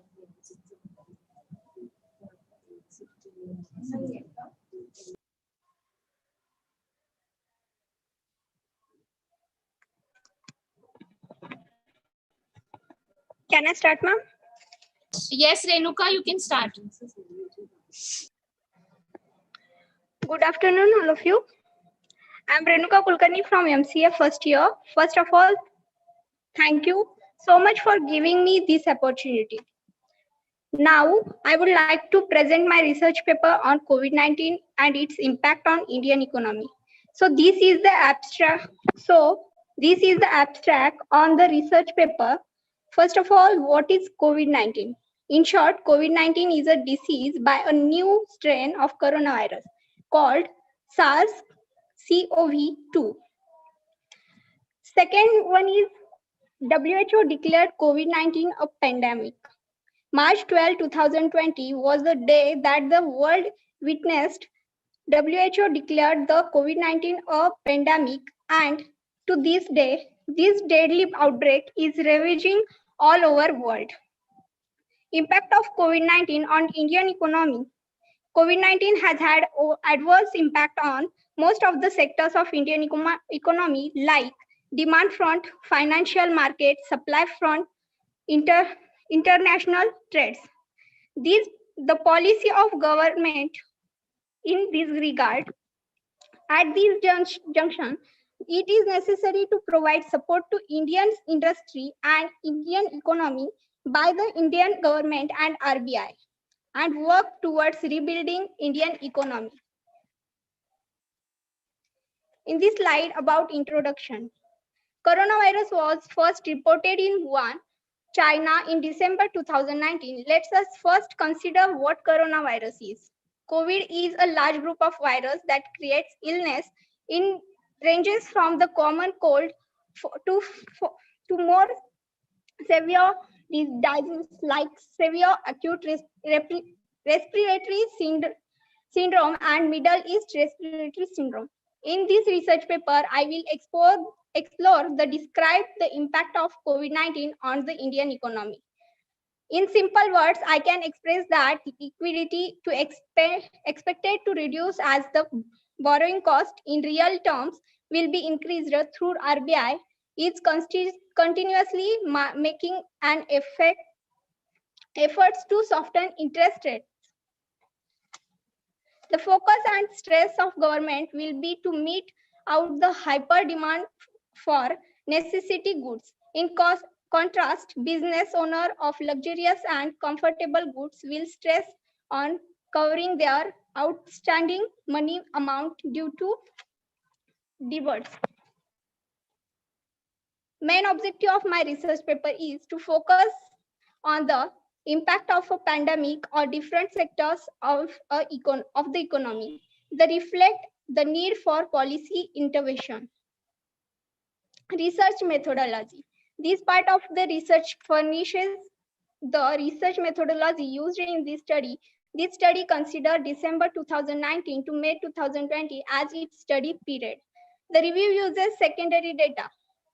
The data is collected through various magazines, newspaper, and government websites for this study. This study focuses on descriptive research design. The sample design chooses from the study is illustrative. Data analysis.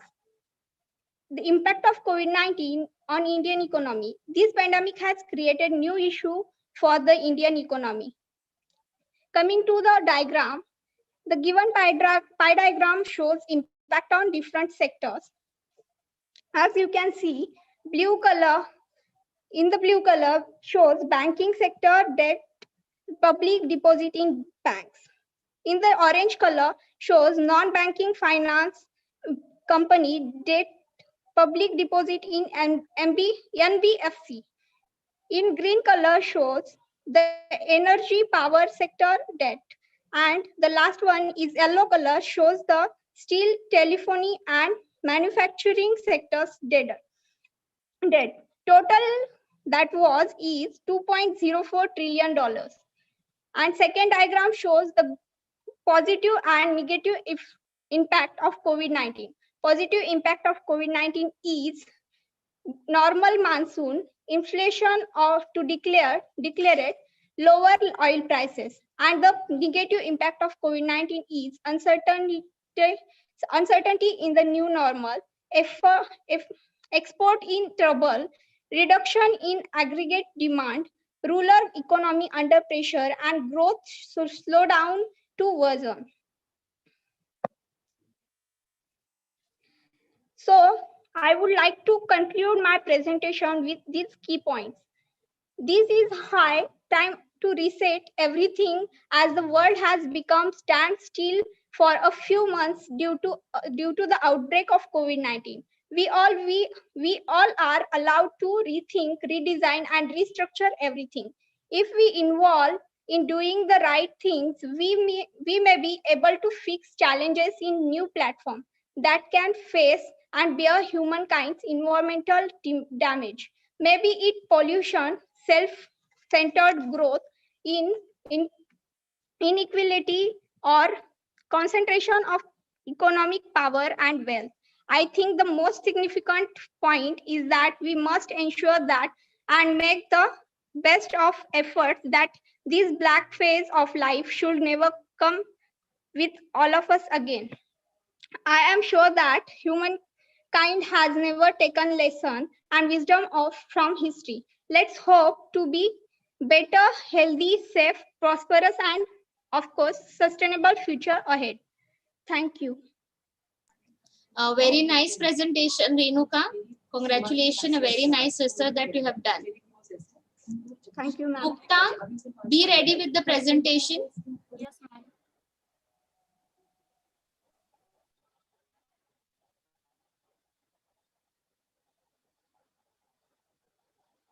Ma'am, screen is visible. Yes, Mukta, screen is visible. You can start your presentation.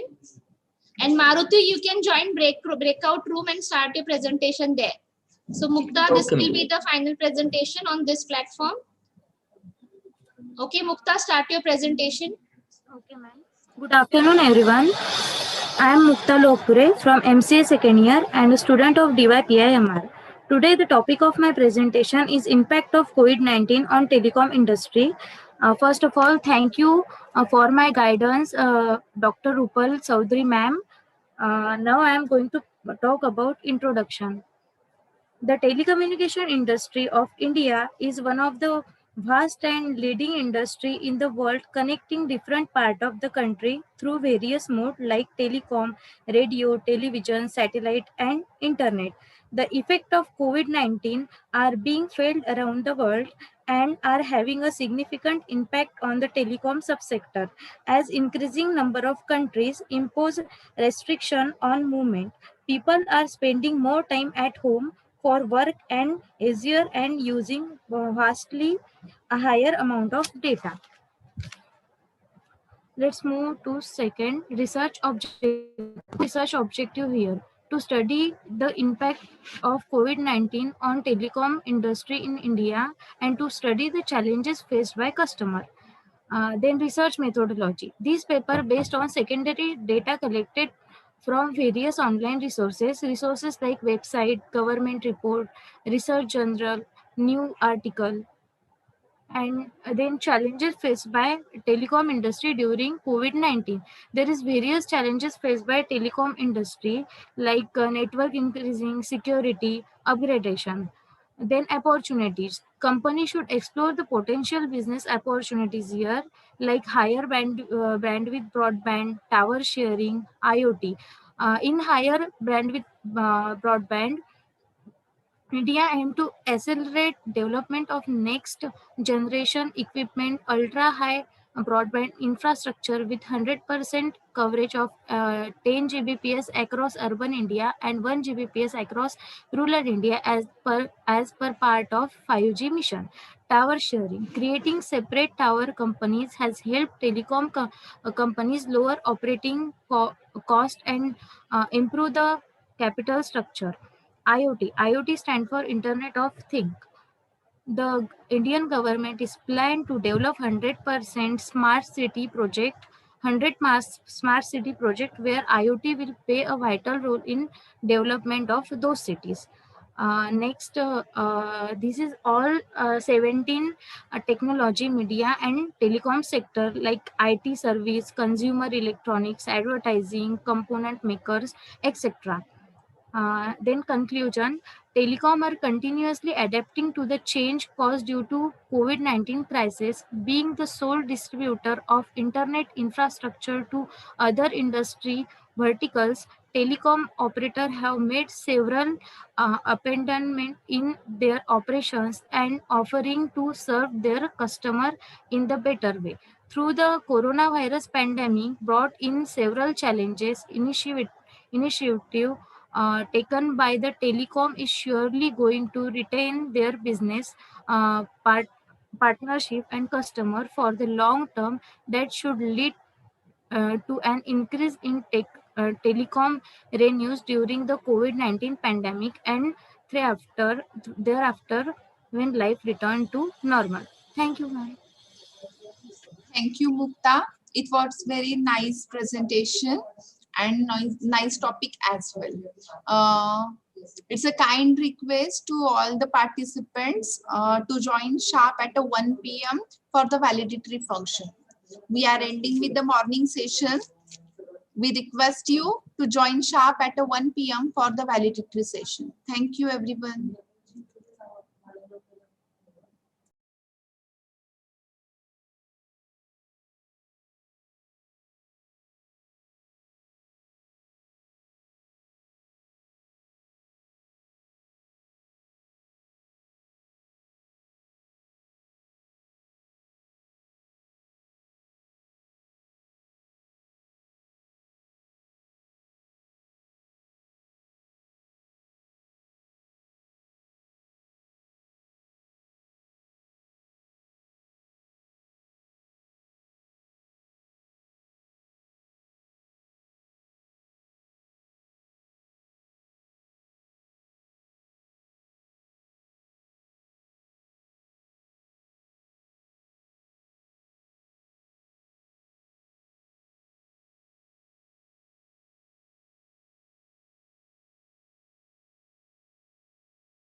Good afternoon, Amit sir.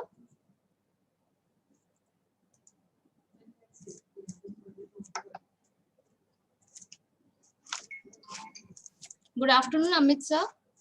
Hey, very good afternoon. Okay. We'll be starting a session at 1 o'clock. Sure. Thank you. So we have about 5 minutes now. Yes, sir. Thank you.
Hello.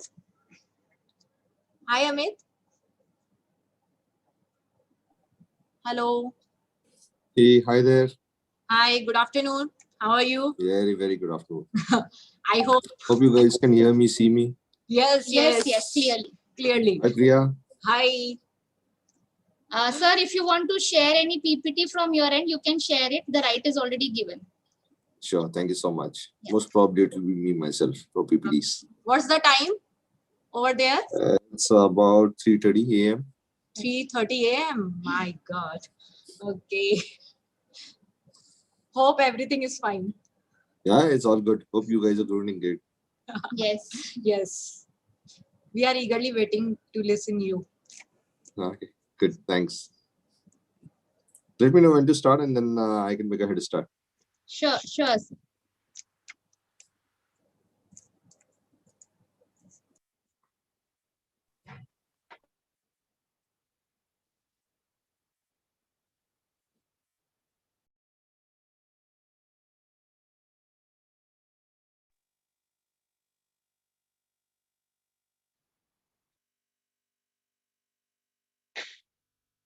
Rupali? Shraddha? Yes, ma'am. Yeah. We'll start, ma'am, within a minute. Yeah. Amit sir, good afternoon. Hi, very good afternoon. Hello. Who's this? Amit sir, Dr. Meghna, this yeah. is Dr. Meghna, ma'am. She's our director in charge. Hi, Hello, Dr. sir. Meghna. Very good morning. Very good afternoon to you. Good afternoon.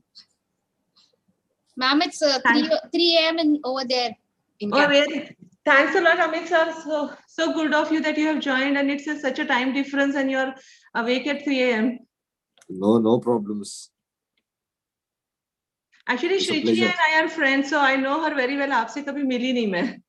No problems, man. It's a pleasure meeting you now. Yeah, really. Nice to meet you. Nice.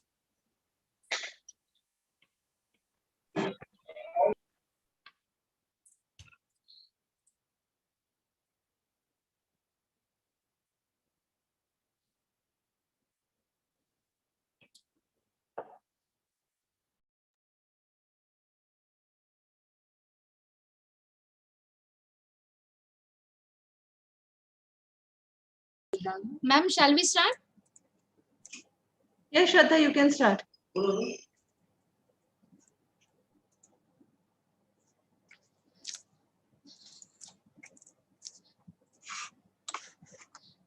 To improve the golden movement of opportunity and catch the good that is in our reach is the great art of life. A very warm good afternoon to Galaxy of Intellectuals, invited guests, professors, and students. It is a matter of immense pride to speak here before all of you this afternoon on a valedictory ceremony of 2 days national conference on Indian economic recovery post-COVID, technology and management, opportunities and challenges. On behalf of the institution, we are delighted to offer a gracious welcome to all of you. We are delighted to have with us Mr. Amit Sharma as a guest of honor of the valedictory ceremony. Sir has joined us from Canada. Sir is an IT digital transformation specialist, senior consultant at Wipro, advisory and consulting IT industry expert with global exposure, having 16 plus years of experience in supporting CXO level executives in establishing Center of Excellence with their digital and IT strategic transition and transformation. Sir has done diploma and bachelor's of engineering computers from Pune. Mr. Amit has done certifications in Agile Scrum Master, Scrum Alliance, Certified Cloud Computing Professional, Netherlands, Certified Process Professional, BP Group, London, Certified in Global Business Leadership, Global NXT University. Sir is having a rich experience of 15 plus years in IT domain and 3 years in non-IT domain. Mr. Amit has work experience in various reputed organizations like Wipro Limited as a senior manager, digital transformation, Tech Mahindra as a customer delivery manager. Sir is an active member in TM Forum, IoT Framework, and Institute for Robotics Process, Automation, and Artificial Intelligence. He has received many awards from Tech Mahindra Limited. I request Dr. Meghna Madam to virtually felicitate Mr. Amit sir.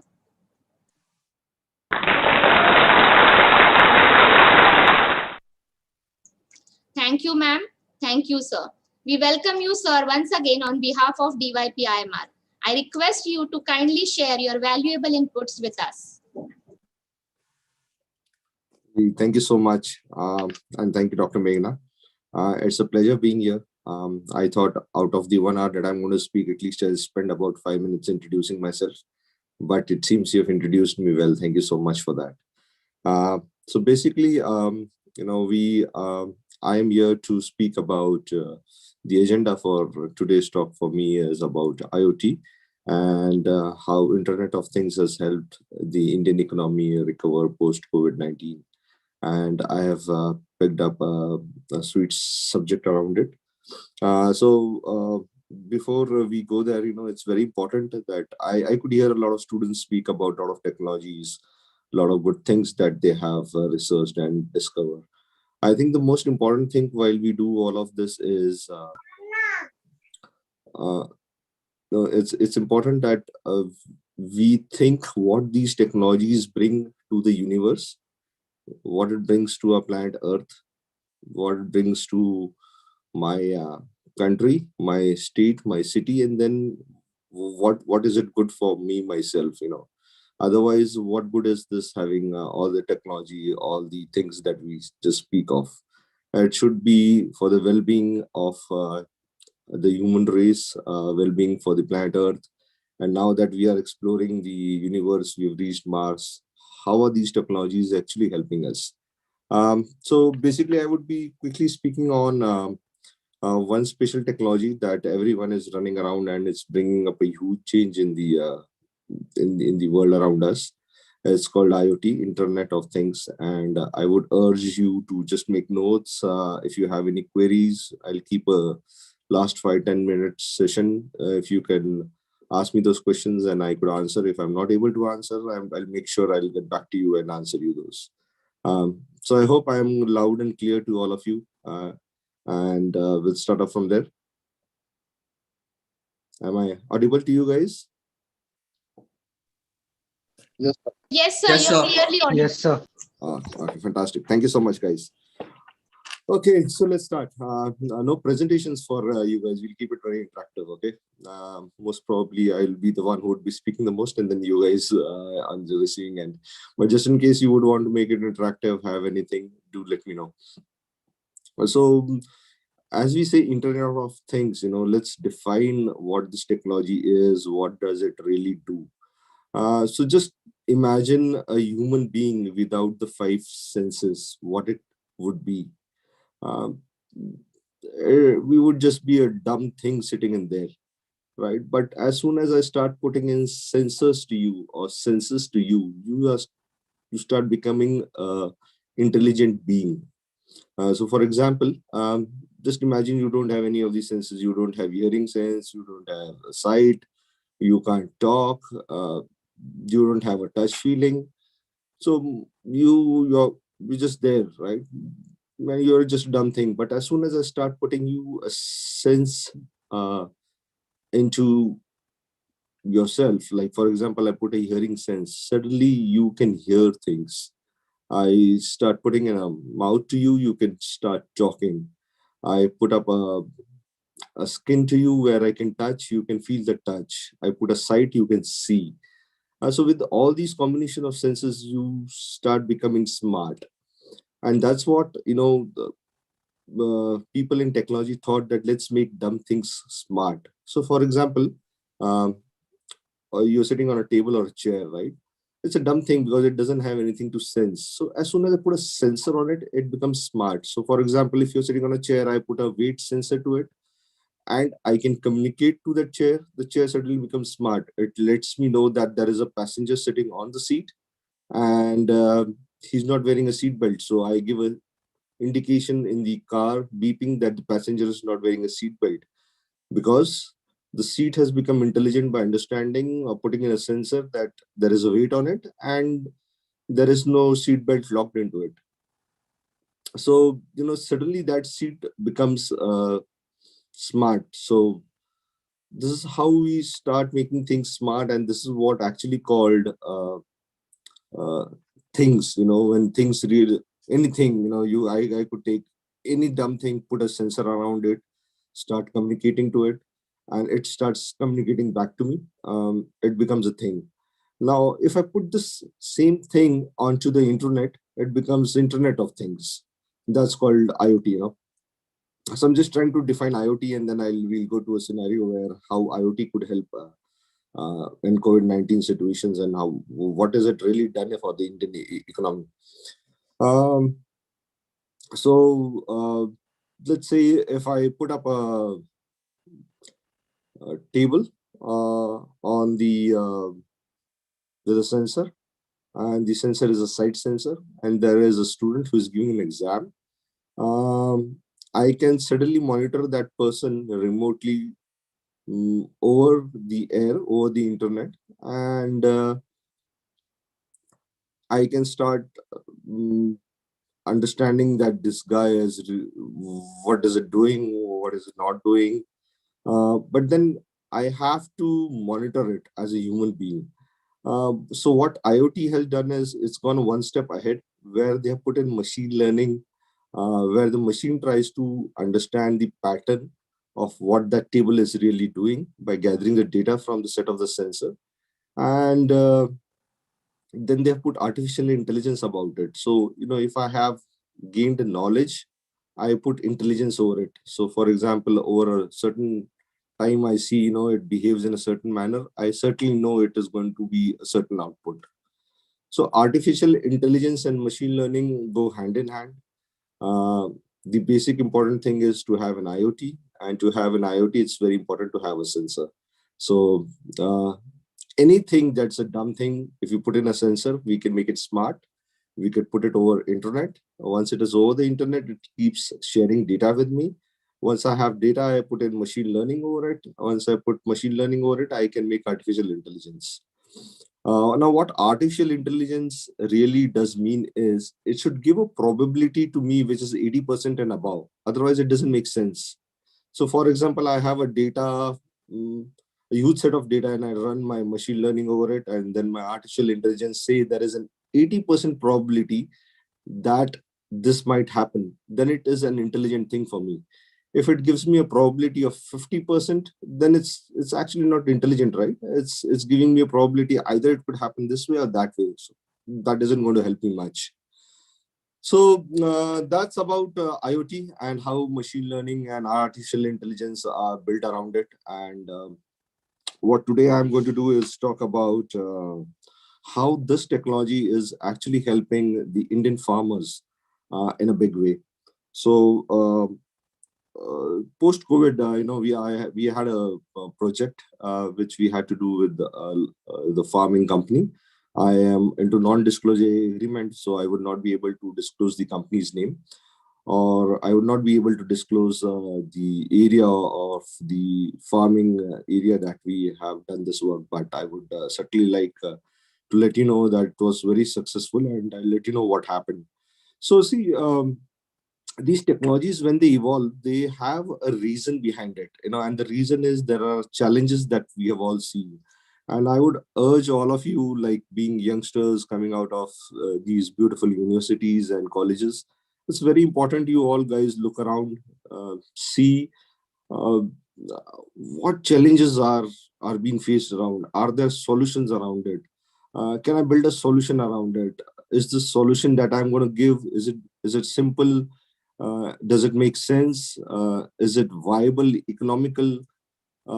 So there are a lot of things that we as a the human can do, and once we realize we have certain set of challenges, it's not been resolved, I have a way to do it, then you start working on it, and that's how you see all these technologies moving around. And these technologies certainly have a very important purpose. Now, if you see IoT can be used across industry, you name it, it is there. So one of the areas that I thought I should speak about is we have worked on the agriculture area and how IoT has been smart. Sorry. So when I talk about agriculture, it's important that we understand how farming is done. So farming involves land, it involves water, it involves crops, it involves machinery, it involves human beings, it involves a great ecosystem to come out with a great crop, right? So one of the reasons we started doing this IoT is we started making these things that are in this ecosystem little smart. So for example, when I go to a farm, there are certainly things that I certainly see for, right? So I see a huge piece of land. I see motors because I have to pump in water. I see cattle, I see equipments, but all of these equipments are like dumb things for me, right? They're not intelligent. So uh, how do we make them more intelligent so that my my yield, my crop becomes more productive? It gives me more yield. It gives me a lot of time for myself, to do other things. And how is it better every time? So let's start with something called as you know a motor pump. So there's a water pump that pumps water into the fields, right? So it's just a thing there. A farmer has to physically go in there, switch on his motor to get the water going through his fields. Now, if I want to make this motor smart, what do I need to do? See, in India, it's important, I can bring it on the table a solution which is like millions of rupees, and then the farmer says, "Hey, boss, I am a middle class farmer. I can't afford this technology," and everything goes haywire. So it's important when you are giving solutions to people with technology, you have to make sure that it's feasible. Uh, the person who's going to consume it is going to afford it, and it's going to be for masses. So, when we thought of putting a sensor on the motor, I thought let's first understand what the challenges of these farmers are. So, the farmers have to really get up at the very early morning, 4 a.m., cold, walk into the dark, go to their pumping station, switch on the electricity. The hazards are, the motor pump itself is not very well equipped with light. He could end up into multiple injuries, and it's a tedious thing to do every morning 4 a.m. Just go to and switch on your motors. So what we suggested them, why don't you have a solution where I can give you a timer, like it sits there between the electricity and the motor, and it will get up at morning 4 a.m. and switch on the motor, switch off the motor. So, I'm actually coming on from a very basic idea, and then we'll go to a very advanced idea where we have IoT technologies. So the farming community said, yeah, that's very good, let's do that. And I'm talking about this doing about 3 years back. And the farmers over there then suddenly realized, it's really very important, but the water timings had to be changed, and the timer wasn't doing much to them. Then we thought, okay, why don't you guys switch over a smart switch where the motor has a switch there. The switch is a smart switch. You plug in the motor there with the wires, and you can actually operate it through an application sitting anywhere in the world, as long as it has an internet connected to it. That one single switch would cost not more than about $1,000, but still it's very expensive for the farmers. But if you buy it in bulk, we could afford them to, for example, 500. Now just imagine with this one switch which is connected to internet, and there was a lady called Mukta who talked about 4G and 5G, and this reaching out to the worldwide area of India. I think this technology has become very, very feasible now. So now if you see most of the farmers in the area that I was speaking of have 4G internet connections. They have smart switches. One of the smart switches that I could promote is Wipro has got a very smart switch. Wipro apply. So you go there on the internet, you find for a switch, you find a switch, you install a switch, you put in your motor, plugs in there. And if you have a smartphone, voila, you there's your small internet of things for less than a $500 and making your farmer's life very easy. So now, if I start putting in a little more technology, so the farmers over there became very happy. Within a month, they control their motors anywhere wherever they are. Don't have to travel in super cold in the morning. Don't have to get up in the morning.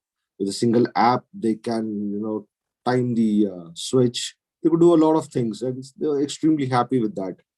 Now with the same motor, these farmers started understanding the technology is being so good. They came back to us saying, hey, why don't you help us save some electricity as well? Is there a way I can save electricity for my motor? And you're just thinking of, or I want you guys to just think of one commodity as just a tool like a motor, which was a dumb thing. Now, the first step I've done is make it a little smart so that it can operate on the fingertips of the farmer. Now, this farmer wants this thing to be little more smarter using the Internet of Things technology. So he says, hey, can you give us an idea how we can save electricity? So we give them an option about solar panels, a little expensive one. Why don't you install solar panels, and why don't you do that? So we did that. Again, that would cost about, if you go on an economy of scale, like about nothing less than $10,000. But with this $10,000, he's saving a lot of electricity. After some time, the same group of farmers come back to us, say, hey, this works only in the daytime because the sun is only there in the daytime. Do you have something else to do apart from solar? They're smart now, yeah, right? So they look into YouTube and they come back to us and saying, hey, well, why don't you put us a windmill as well, so that in the night time, the windmill can also give us energy. So we did that. But with all of this, there comes a problem that you have to save all this energy into a battery, right? And they didn't want to invest in battery because of various reasons. Batteries have long maintenance times. They are vulnerable to getting robbed, a lot of things. So they thought of creating a lot of renewable energy and putting it back into the grid. When they put back into the grid or the electricity grid, you save money now. So here you have a motor which is smart, connected to a smart switch. You have a motor which actually saves electricity, or rather is making now money for them. And then, over the time, when we were doing this exercise, there's a motor company called Kirloskar Industries. They have come out with a very smart IoT motor thing, and it's a excellent, fantastic product. But what I was trying to tell you all guys is, if you are a farmer, if I am a farmer, I already have a pump, right? So what do I do with that investment that I've already done? I don't want to throw that away and get a new motor from Kirloskar, or there are a lot of other motor companies. So that's how you make your own stuff very smart, viable, which was an liability for you, suddenly changing into an asset. So, for example, if you take this Kirloskar motors, it has got a very fantastic feature that if you are a commercial farmer at a very large scale and you have a huge set of motors to maintain, there is something called as preventive maintenance. So again, the motors, we try to make them smart. What we do is we put sensors in them.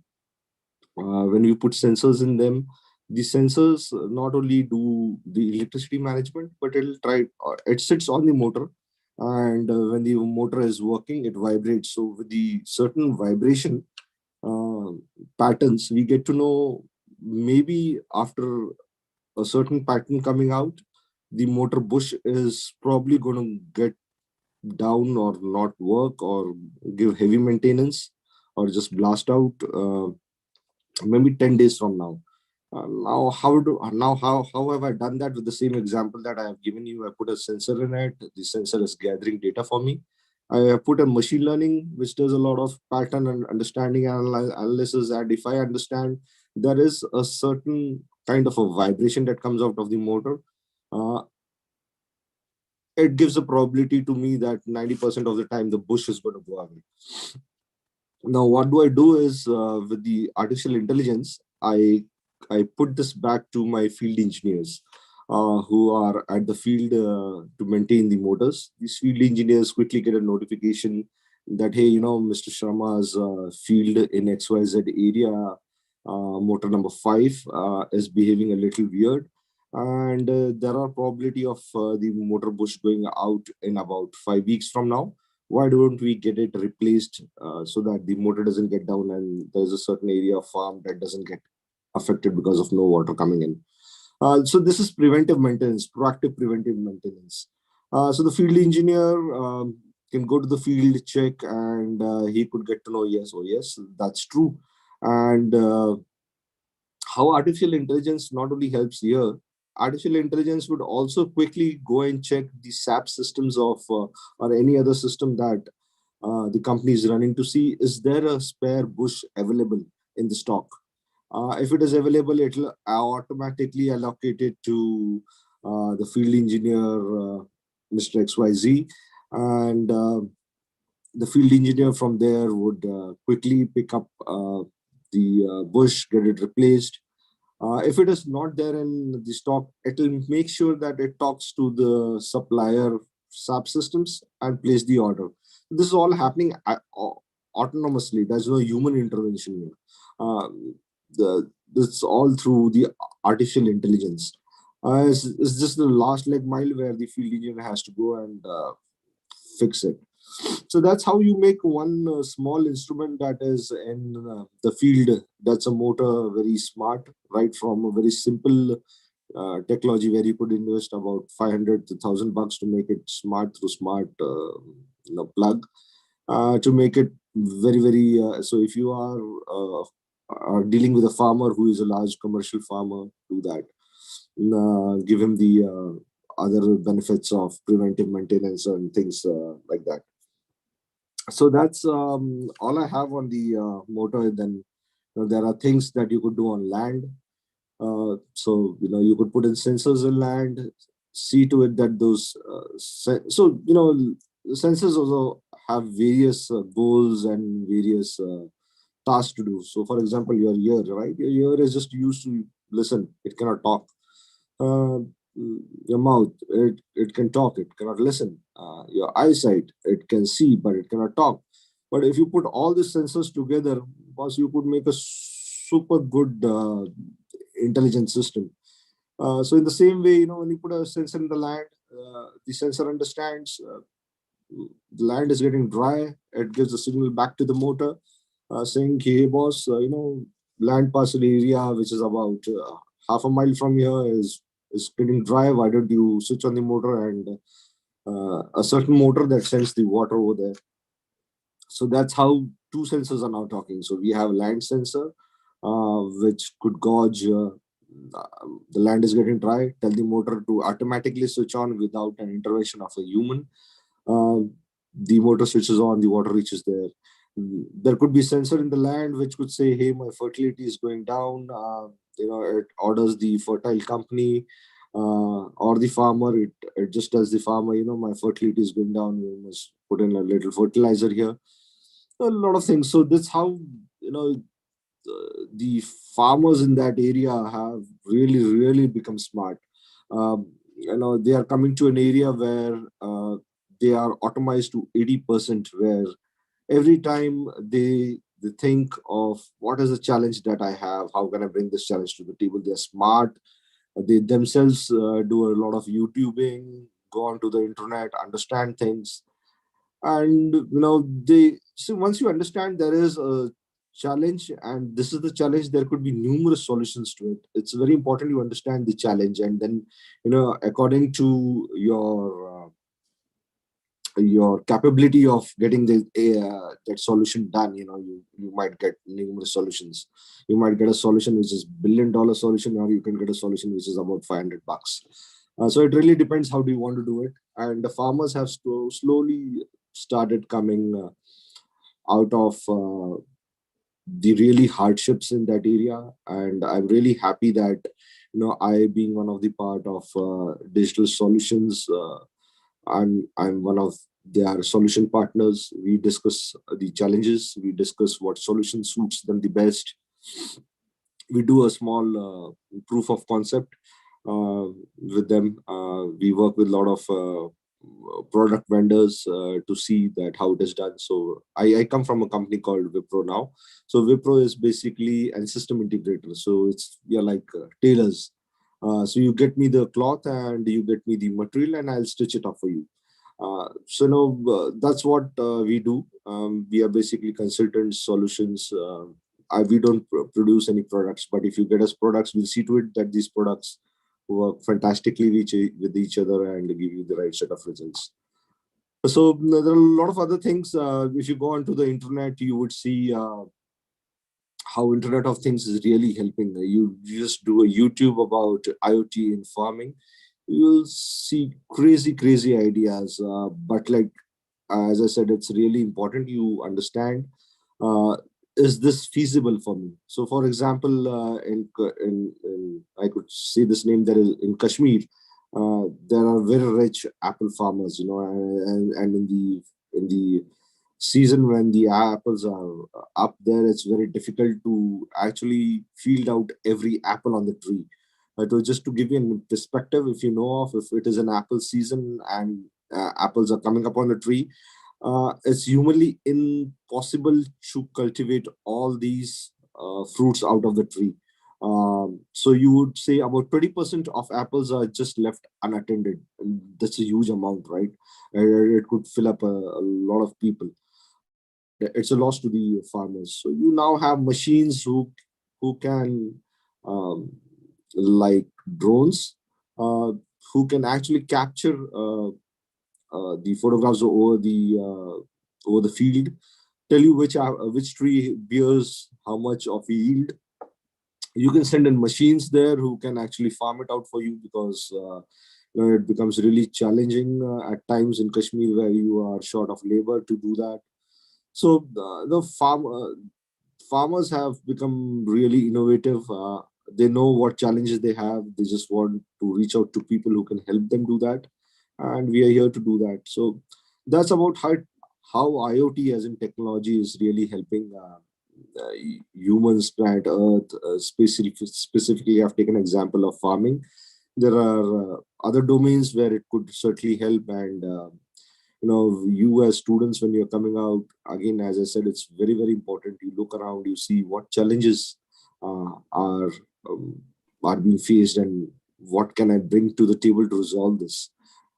If you understand the challenge well, there is already so much of solution. You just need to know how to bring it together. Is it feasible? And if it's feasible, how do you put it in, bring it together, and then it's all beneficial to everybody. So that's all I had, guys. If you have any questions for me, please do let me know, and I can answer that for you. I hope I could enlighten you guys with whatever I have. Thank you, sir. Any questions from students?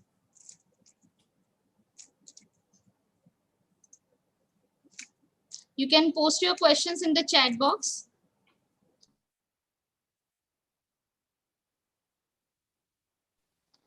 A very good afternoon, sir. Samuel over here.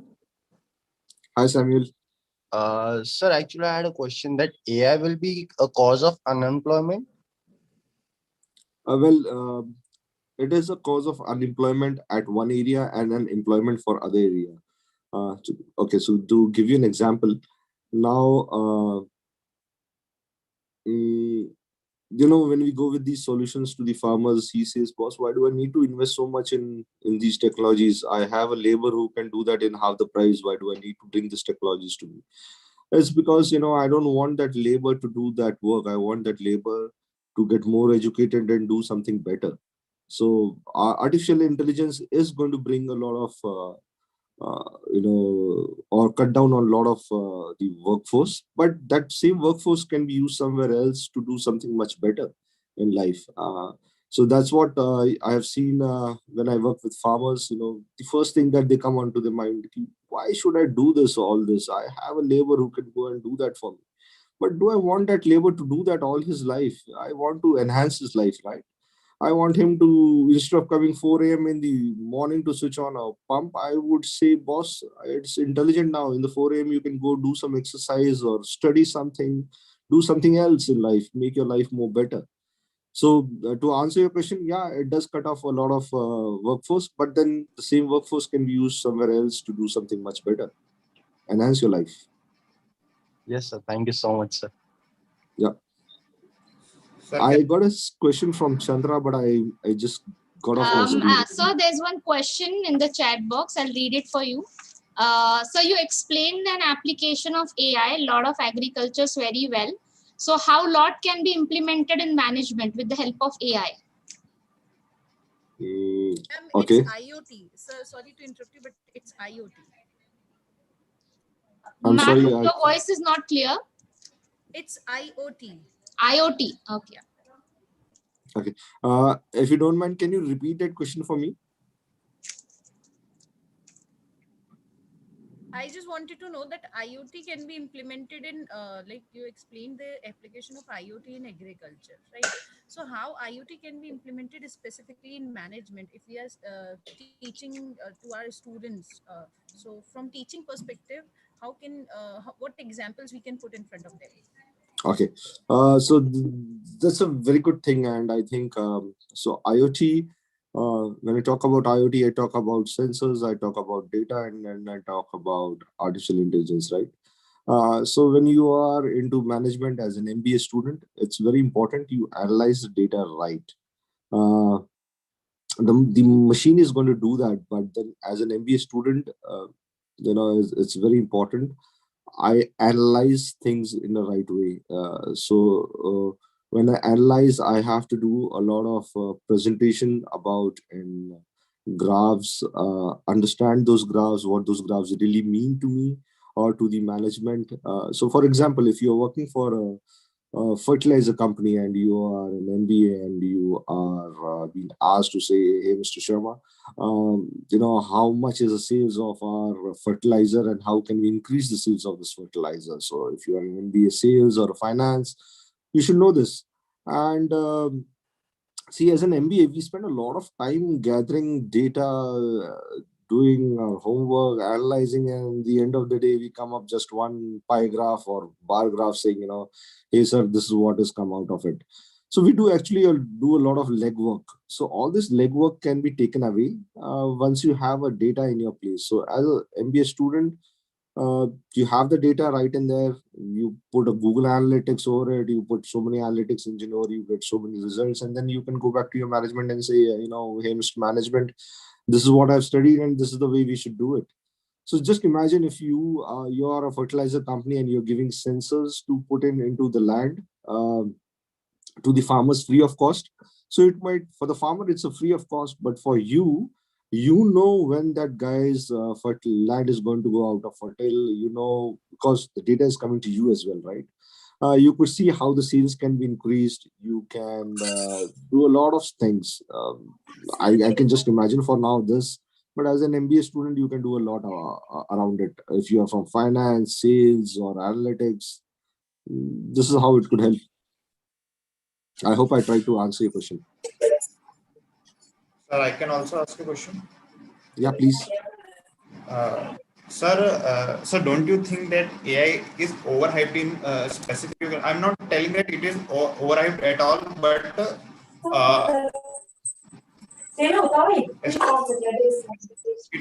hello. Hello, Laksharaj, your voice is breaking. Oh, sorry, ma'am.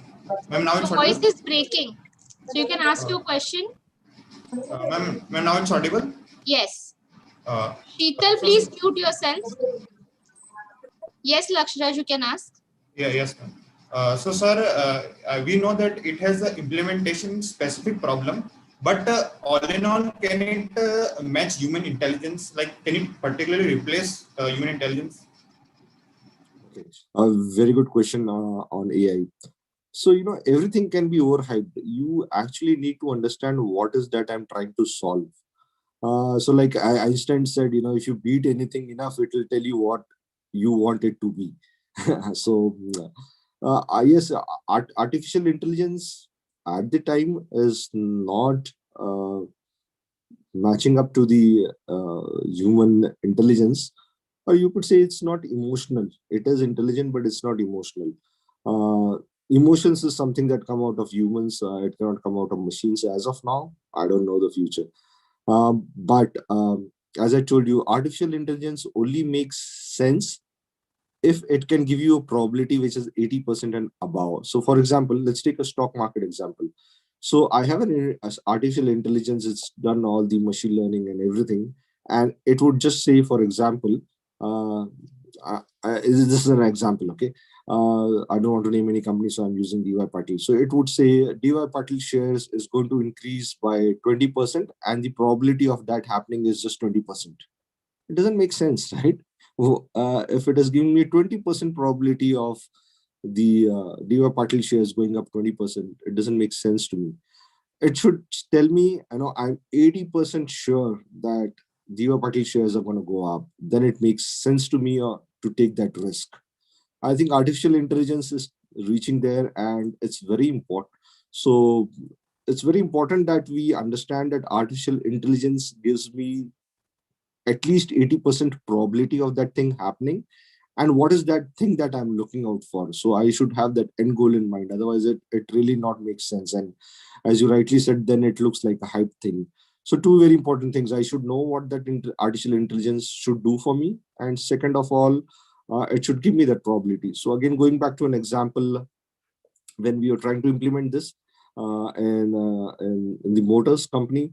So based on the data learning, if my data learning comes out and my artificial intelligence says that bush that is on motor number 5 has a probability of failing is less than 50%, then it's not an artificial intelligence. I don't know it's going to fail or not fail.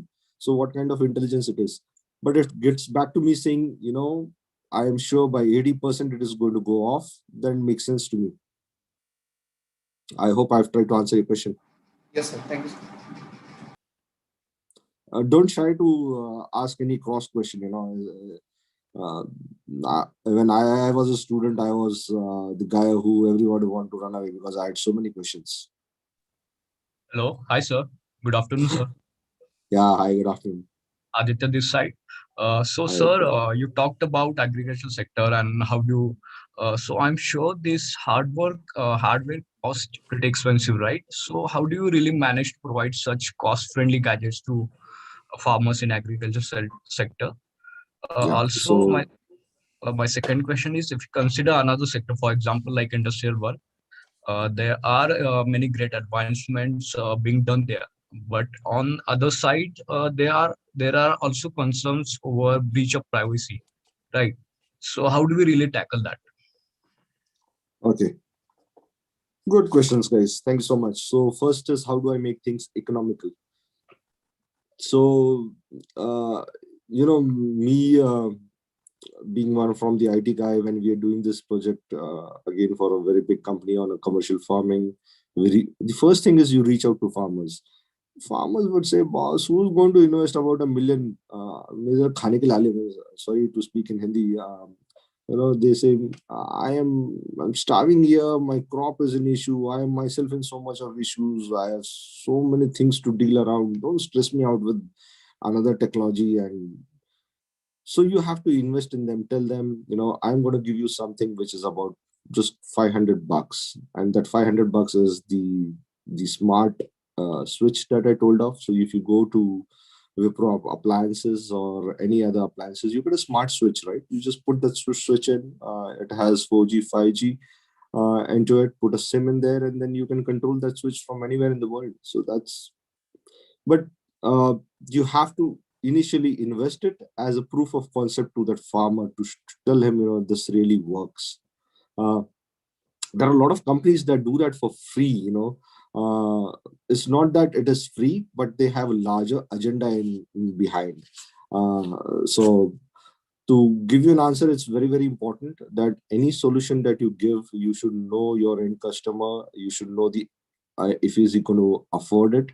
and you should give him the most affordable thing. The most other important thing is these are farmers, these are guys who want to make things simple. They like things simple. So like you have a saying or a tag in Philips, sense and simplicity. It should make sense, it should be simple, and then when you're dealing with farmers, it should be 100% economical. So that answers your first question, I believe. And about data privacy, yeah, so this really depends on the people who are managing it. So for example, again, let me take an example where just say Aditya, you are a farmer. You just want to put a smart switch. You put the smart switch on through a telecom company. You are getting that data. It comes on your application through your app on the phone. You can switch on, switch off that thing. So your data is now flowing through three areas, right? So it's flowing from the sensor. So the sensor has to be built in such a way that it doesn't leak away data. So there are gateways to do that. If you're using a good telecom company, the telecom company will make sure the data that is going is encrypted. If you're using an app which is local built, there are very high chances that it will leak off. So go for apps which actually come out of very good companies. Or if you have built your own app for it, see to it that you have a lot of encryption into it. So data privacy is actually everybody's responsibility wherever it shakes hand. There are very strict laws in Europe and in the developed countries. I think in India too now it is coming up big time, because a lot of Indian companies work with European companies. And we make sure that all the rules that are being set by the European companies or US of the world or Canada's of the world, it's implemented. But India is still struggling to find a data privacy law or finalize a data privacy law. I hope I answered both your questions. Yes, sir. Thank you so much. Yeah, thanks. There's one more question in the chat box, sir. Yeah. Shall I read it for you? Yeah, please do. Yeah. What effect will the Internet of Things have in the healthcare sector? Oh, it now does everything, right? So you see those remote operations being happening on the YouTube or your Facebook and other things. That's Internet of Things, right?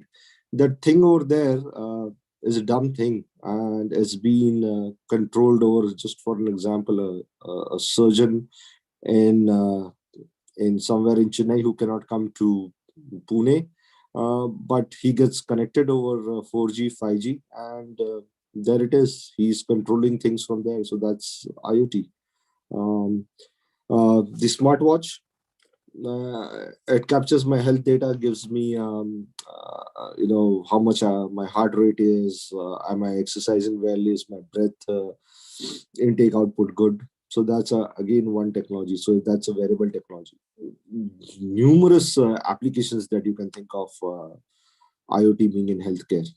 IoT is actually everywhere. You just think it's just there, or you could just make it there.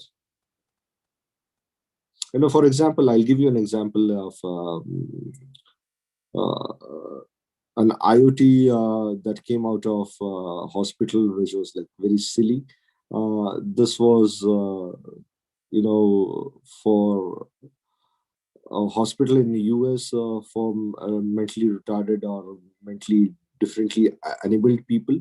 So, you have to give them a certain sedative so that they go to sleep on the bed and they don't get up for a certain time because they have to take that rest. There were patients who just get up, move around and not sleep at all. So the management wanted to really, understand if there is something of such thing happening, because you can't keep a watch all night or all day on it. So the thing is, make the bed smart. Just make sensor. You just put a sensor in there with senses weight.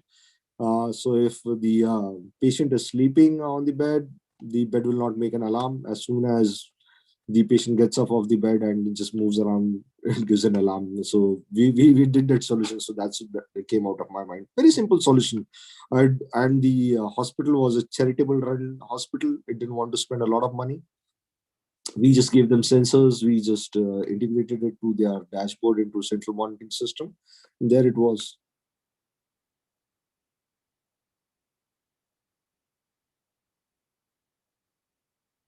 I hope I answered your question. Rajput, I hope your question has been answered very well by the sir. Thank you, sir. Yes, sir. Thank you, sir. Yeah. So guys, wherever, in whichever field you want to go, maybe by the time you guys reach out, pass out there, you always see there is something on IoT which is there. If it is not there, please make sure it is there. It's very important to make life easy and then do better things in life. Look out for challenges. I'm sure there are challenges around. Understand what is the most feasible, best affordable solution that I can bring to the table. The world is all full of solutions. We just need to reach out, and then you'll reach out and find it out up there.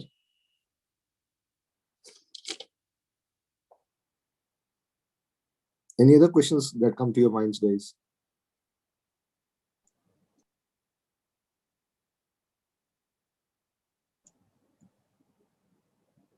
Any other question?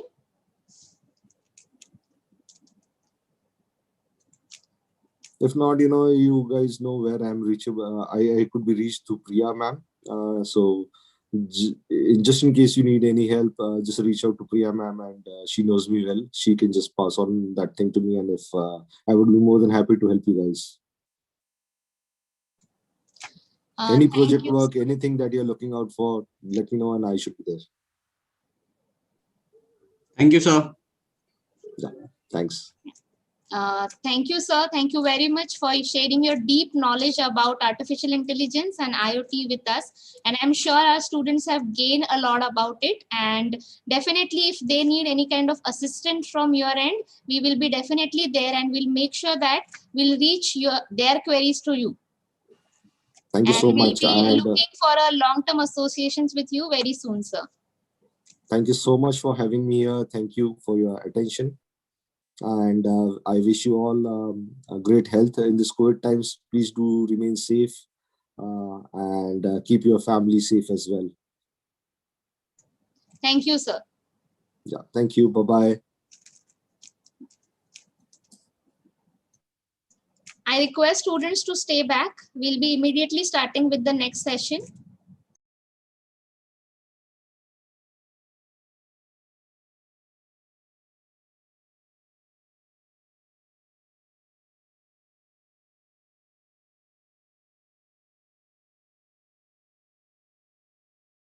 We are starting with the next session within 5 minutes.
Hello, ma'am.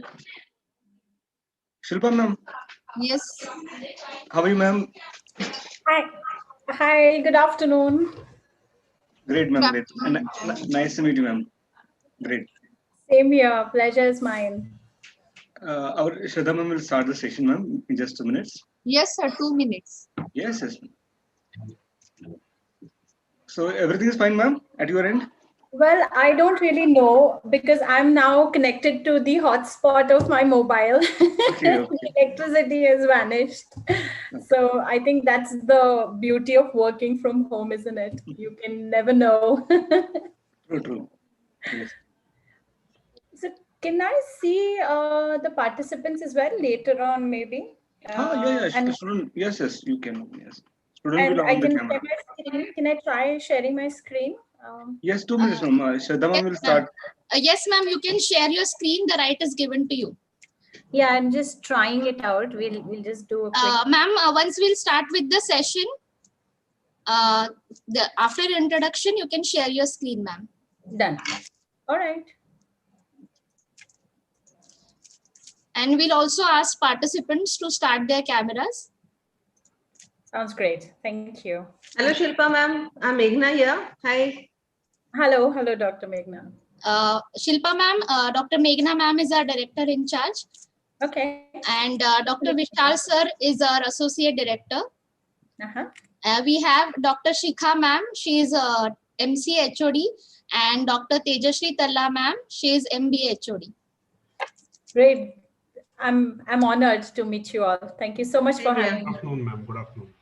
Good afternoon. Ma'am, shall we start? Meghna ma'am? Yes. Okay. I'm profusely elated to make an opportunity to introduce our chief guest of valedictory ceremony, Ms. Shilpa Nimbalkar madam. She is head of learning and development HR, Fujitsu India. Talent management and learning and development experience of more than 15 years in India and UK. She has worked in various roles like employee engagement lead, HR business partner, and learning academy partner.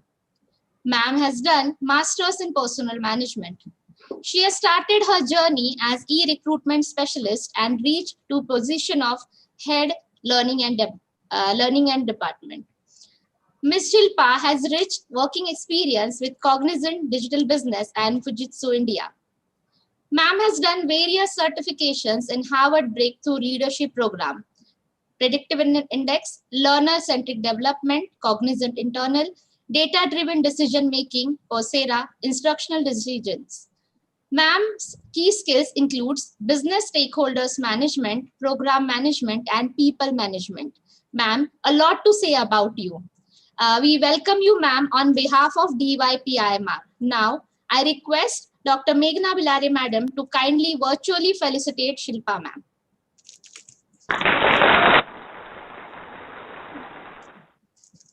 Thank you, ma'am. Now, I request Shilpa, ma'am, to kindly enlighten us with your knowledge.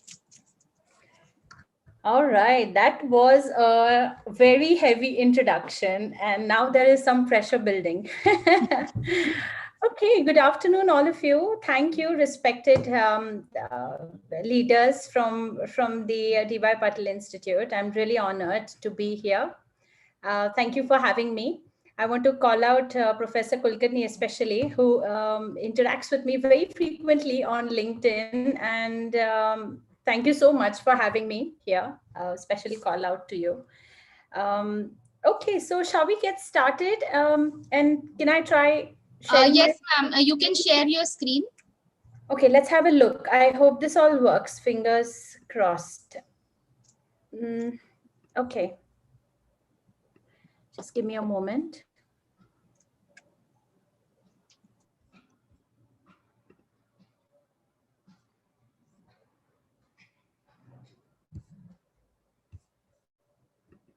Okay, we have a problem. I think it is saying some system firewall.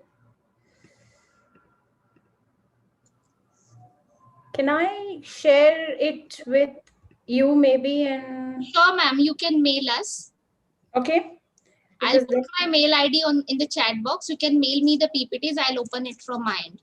Okay, that sounds great. So I'll quickly share this and we won't waste time. We will definitely get started, but I will just pick up the email ID and we'll get going.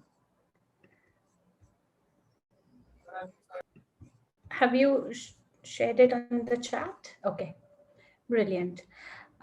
This is on Google Slides. So if you can just, I've given you the sharing rights as well. If you can have a look, okay?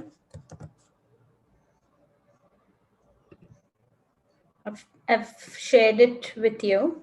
If you can put it up. Okay. Yes, ma'am. I'll just open it up. Just. You got it? Okay. Sounds great.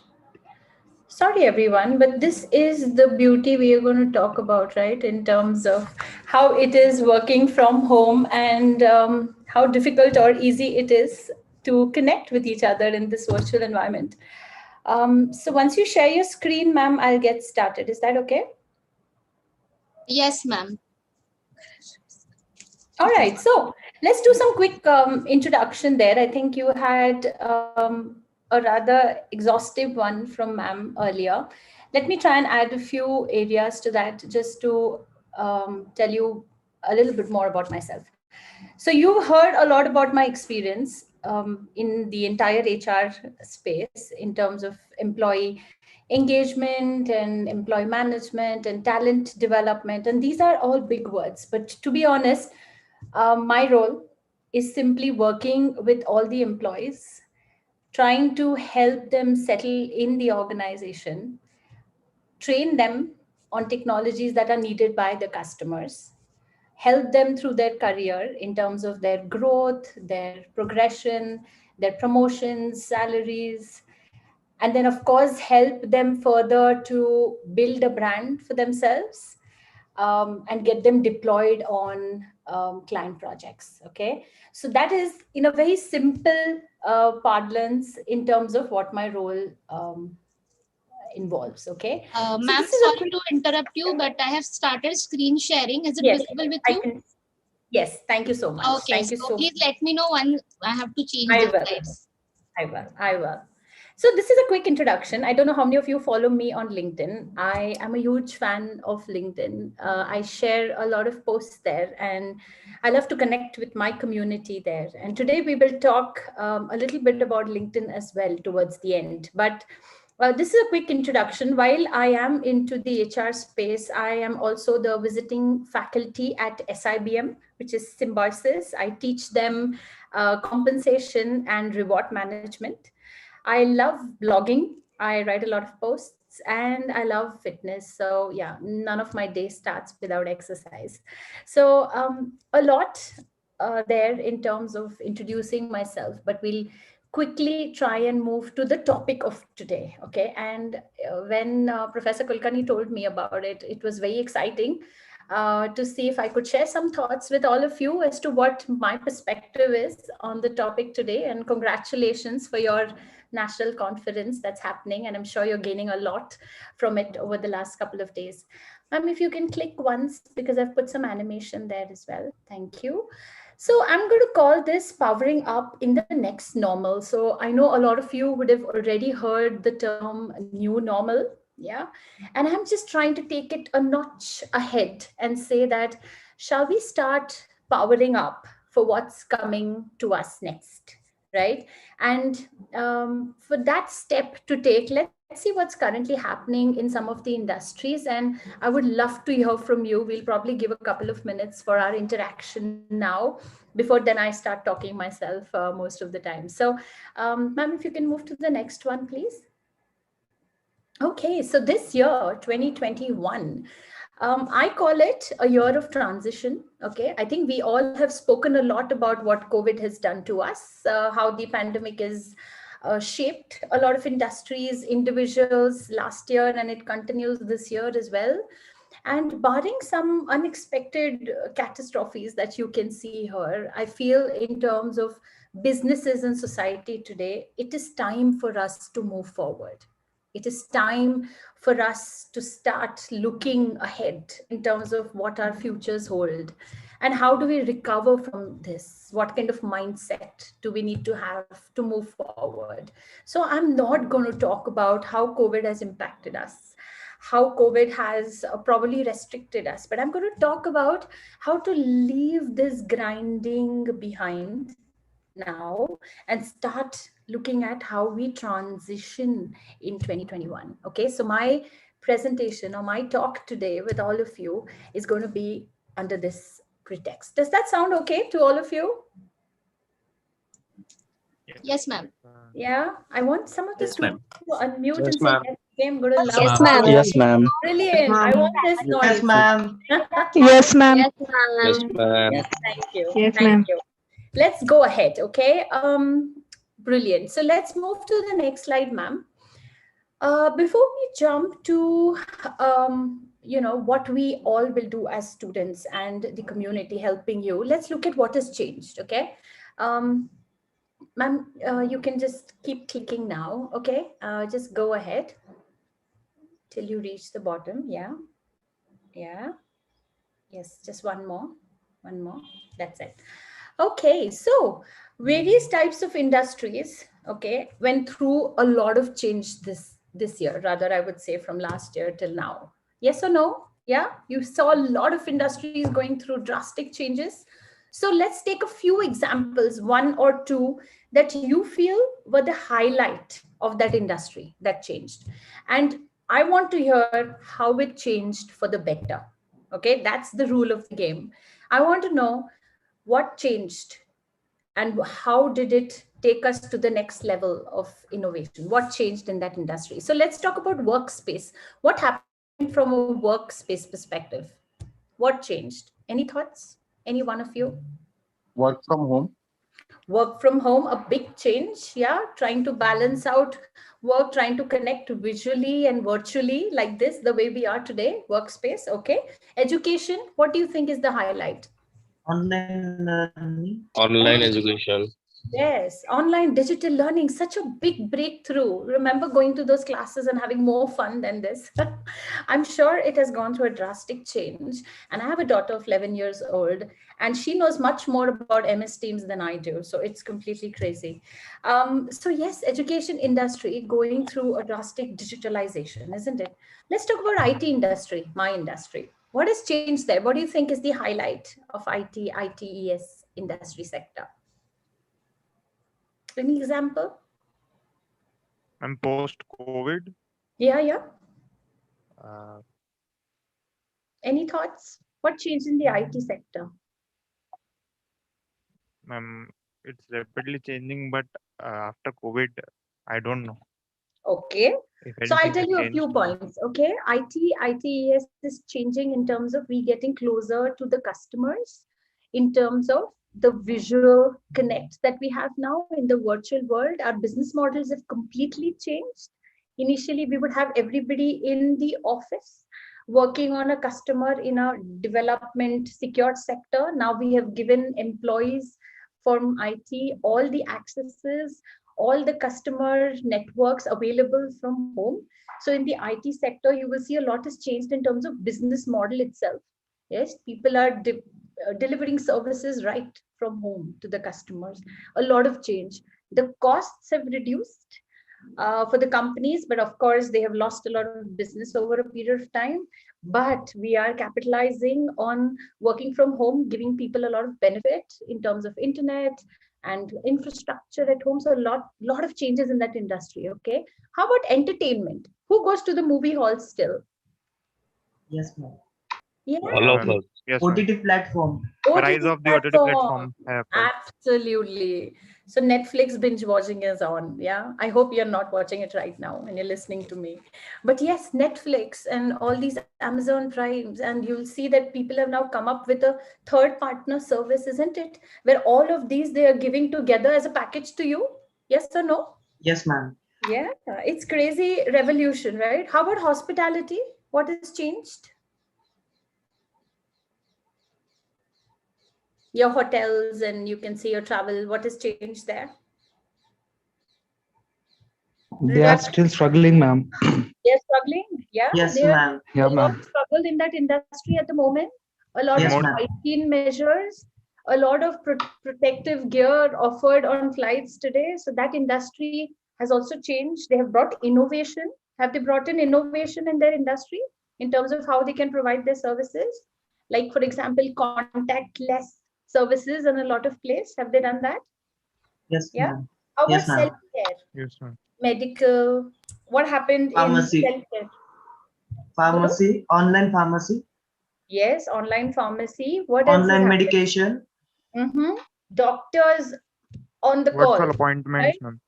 Yes, absolutely. Practo is on a high. So self-care, a lot of changes there. And e-retail, are you all shopping? E-commerce. E-commerce. E-commerce, Flipkart, yeah, Amazon, Myntra. absolutely. So a lot of change there, isn't it? Across industries. And I want you to look at how we can make use of this rather than get caught up in this. So I'm trying to tell you that though every industry in the beginning of COVID got hit, they definitely looked at ways to recover. They looked at innovations. They looked at different business models. They studied their audience so much that they started recommending a lot of things using different AI and machine learning algorithms. So there is so much of innovation happening today, right? Post COVID. Yes, ma'am, next. All right. So you know what? Other things changed, which is in your learning tech companies, right? So many different kind of companies have come up, and this industry of learning tech, which is learning technology, has also emerged. Yes or no? Are some of you doing a lot of courses through Yes, ma'am. Udemy, Yes, ma'am. Coursera? Yes, Yeah. ma'am. We are doing. Yes. So this industry has evolved a lot. Do you agree? Yes, ma'am. Yes, ma'am. Yes. Yes. Okay. Let's move to the next slide.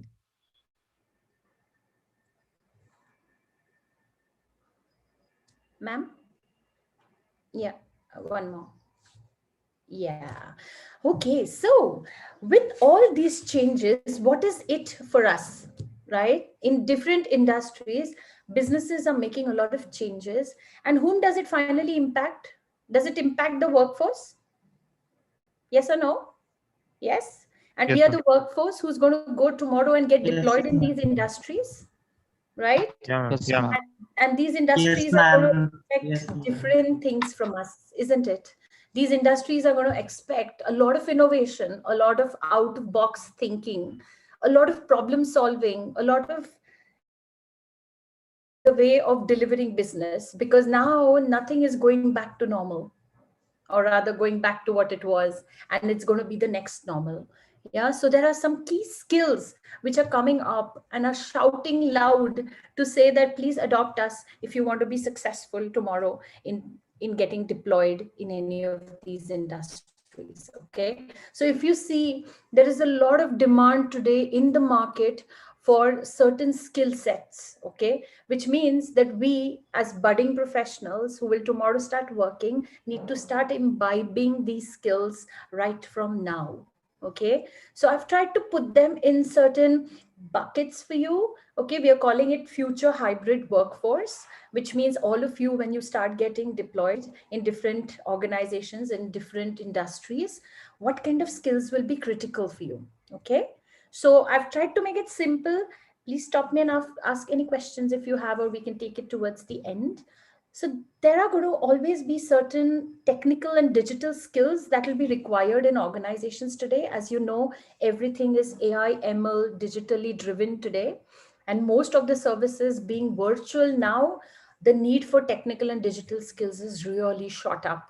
Okay, so you will see a lot of AI and ML, which is machine learning related skills, which are in demand in market today.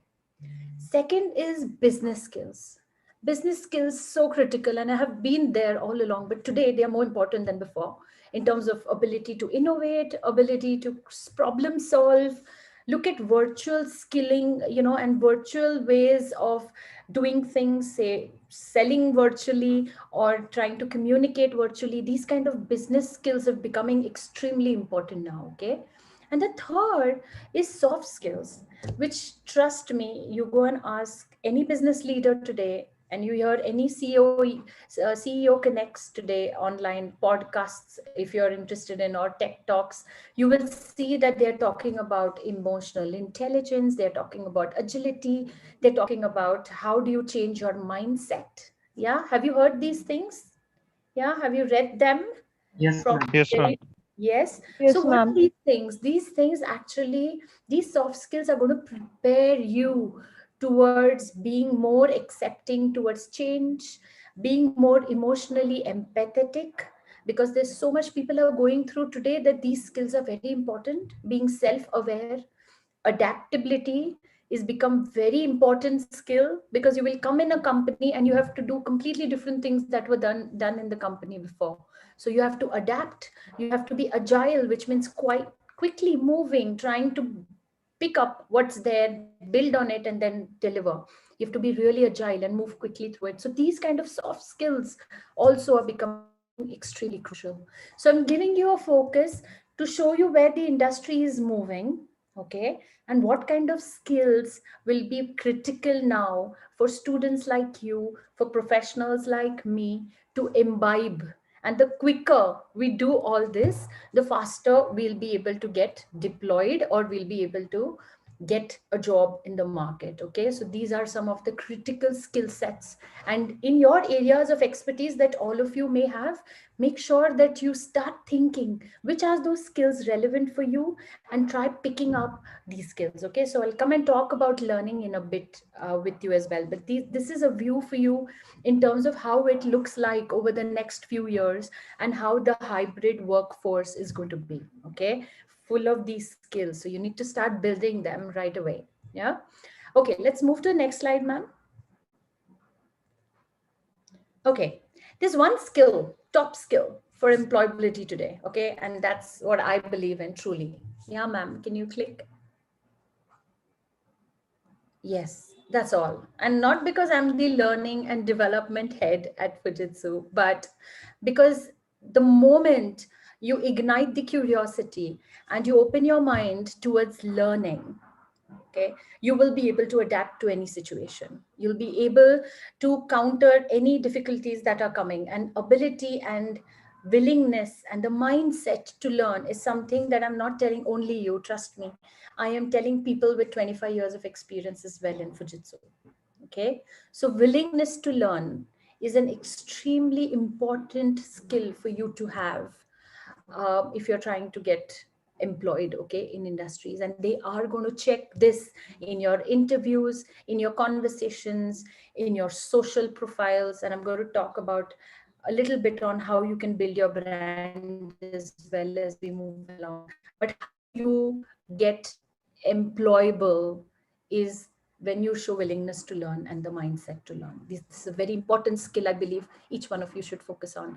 Okay, and this is not only for you, this is for me and for every professional, that the moment you stop learning, you become a dinosaur. That's what I keep telling all my employees in my organization. Okay, do we want to get extinct?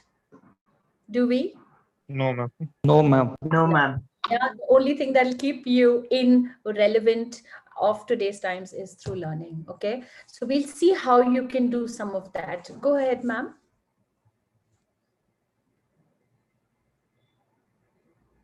One more. Yeah, one more. Okay, so I am going to take you through how you can build your own brand. And why I want to do this is because I feel that in college, while you're going through a lot of learning yourself at the moment, and you're trying to prepare for your interviews and for job opportunities, I think one of the things that all of you will need to focus on, and especially after these COVID times where everybody is so much in their houses, not able to go and do internships outside in organizations, the visibility that we have to the market. That means what they can see of you and what you can see of the market is very limited, right? Do you agree? You're at home doing everything in your little space, but exploring the markets, the industries has become difficult. Yes or no? Yes. Yes, ma'am. Yeah. So how do you like the idea of making yourself a brand that people can relate to, a brand that will help you get employed in organization, a brand that starts building now itself, even before you reach that stage. Are you interested in knowing how you can do that? Yes, ma'am. Yes, ma'am. Yes, ma'am. Chalo, try karte hai. Okay, so what's a brand? In simple language, it could be a feeling of an individual or product or business getting recognized. Yeah, that's a brand. So basically, these are perceptions. That means how others view you, how others perceive you, right? And I want each one of you to become a brand that you stand for, something that you stand for. Okay, so let's see how we can build that a little. All right. Yes, ma'am. Next. Okay. Do you recognize these brands? Yes, ma'am. Yes, ma'am. Yes, you do. What do they stand for? Take one brand and give me why do you relate to that brand? What does that brand stand for you? Koi bhi pick up karo, whichever you like, and tell me. Apple. Apple. What does For it stand its quality. for? Its quality. I mean, its Brilliant. quality and status. Google for data. Google for data. Brilliant. Yeah. Microsoft for Windows. Okay. Amazon for shopping, ma'am. Online shopping. Shopping. Okay. Ma'am, Google for Huawei for searching, ma'am. telecommunication. Sorry? Ma'am, Huawei for telecommunication. Huawei, absolutely. And what is it that is striking for you from them? For example, somebody said Apple for their durability, for their quality. Amazon, what does it stand for you? It's user friendly, ma'am. User friendly, Yes. yes. Samsung, Mm, Facebook, Innovation. innovation, brilliant point. Innovation, yeah. Facebook, Economical. More connectivity, ma'am. Social connection.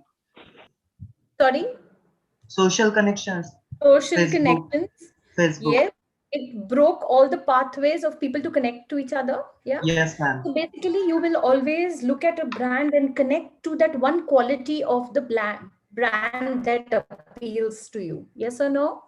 Yeah. Yes, ma'am. So basically, that's called as the brand's value. Okay. It's not in terms of money, but it's terms of an intangible value that the brand will carry. And that's something that I want each one of you to have when you go and prepare yourself for the industry. Okay. So how to build that brand value is something we will see, but let's see some more examples. Ma'am, can you go ahead?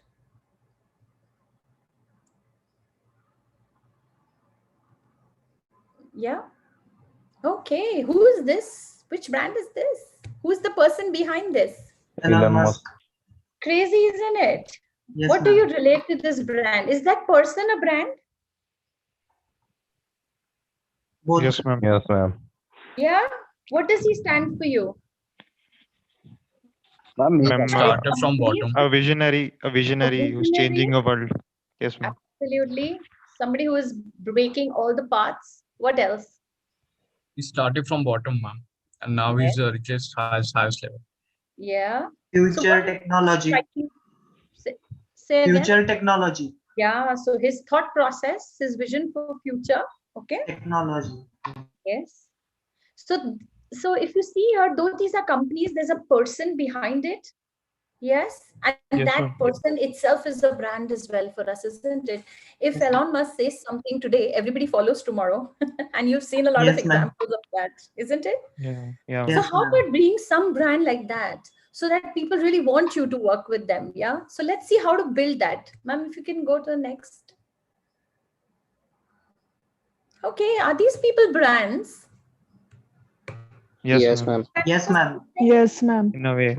Yeah, in a way they have Yes, value. ma'am. This, yeah. And you think that they have built it and they relate to some quality of themselves. So Yes, it ma'am. is possible, right, for these people as well to bring and to build their own brand and get recognized in the market, right? And so can you, if these guys can. Okay, so it's basically human brands is what I'm trying to focus on. And I want to help you a little in terms of how you can brand yourselves in this difficult situation, really, and still do really well for yourselves. Okay, let's move on, ma'am. Let's see how we can do a little bit of that. Okay, go ahead. Okay, so we spoke about this, and this is a very interesting statement. I usually like to give it to the freshers that join my organization, okay? So just imagine you wear a snazzy three-piece suit for an interview, okay? And you arrive 15 minutes late. What's going to happen?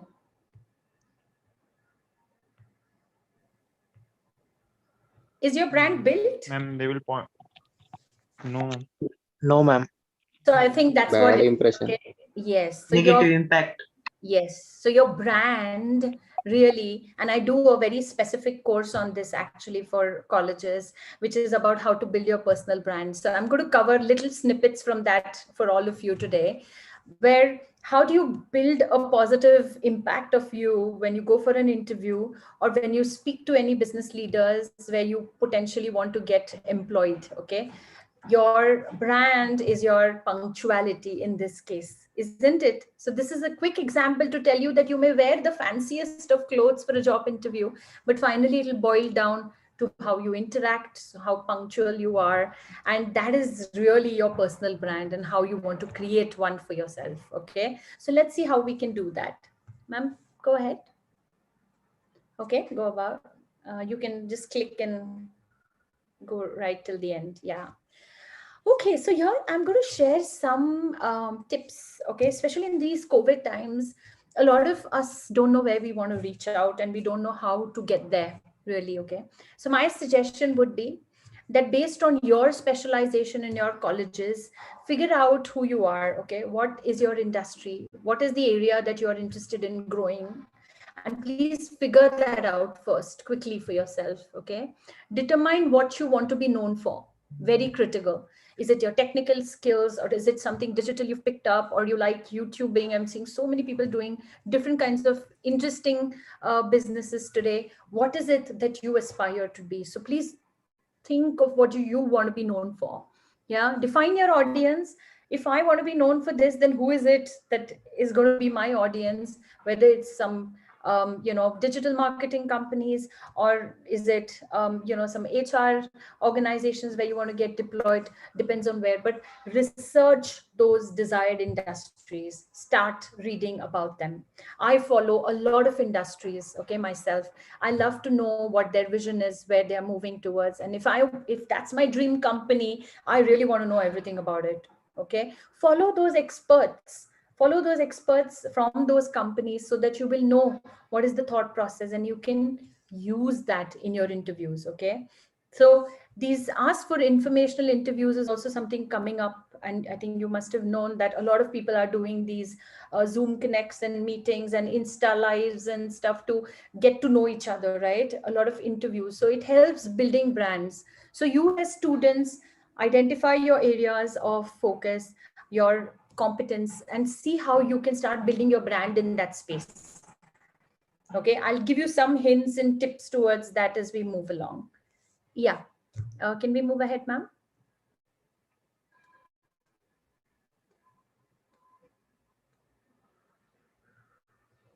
Yeah, just go down still.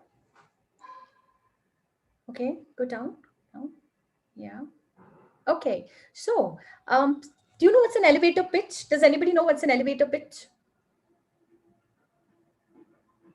No? You know what's an elevator? Yes, Lift? ma'am. Yes, ma'am. Lift? Yes? Yes, ma'am. Imagine karo that you're getting into a lift on the ground floor, okay? And in that lift is somebody from your dream company with whom you need to make an impression now. And that lift is going to go from the ground floor to the 4th floor.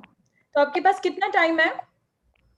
You have 2 minutes maybe, or even less sometimes, to just reach that floor.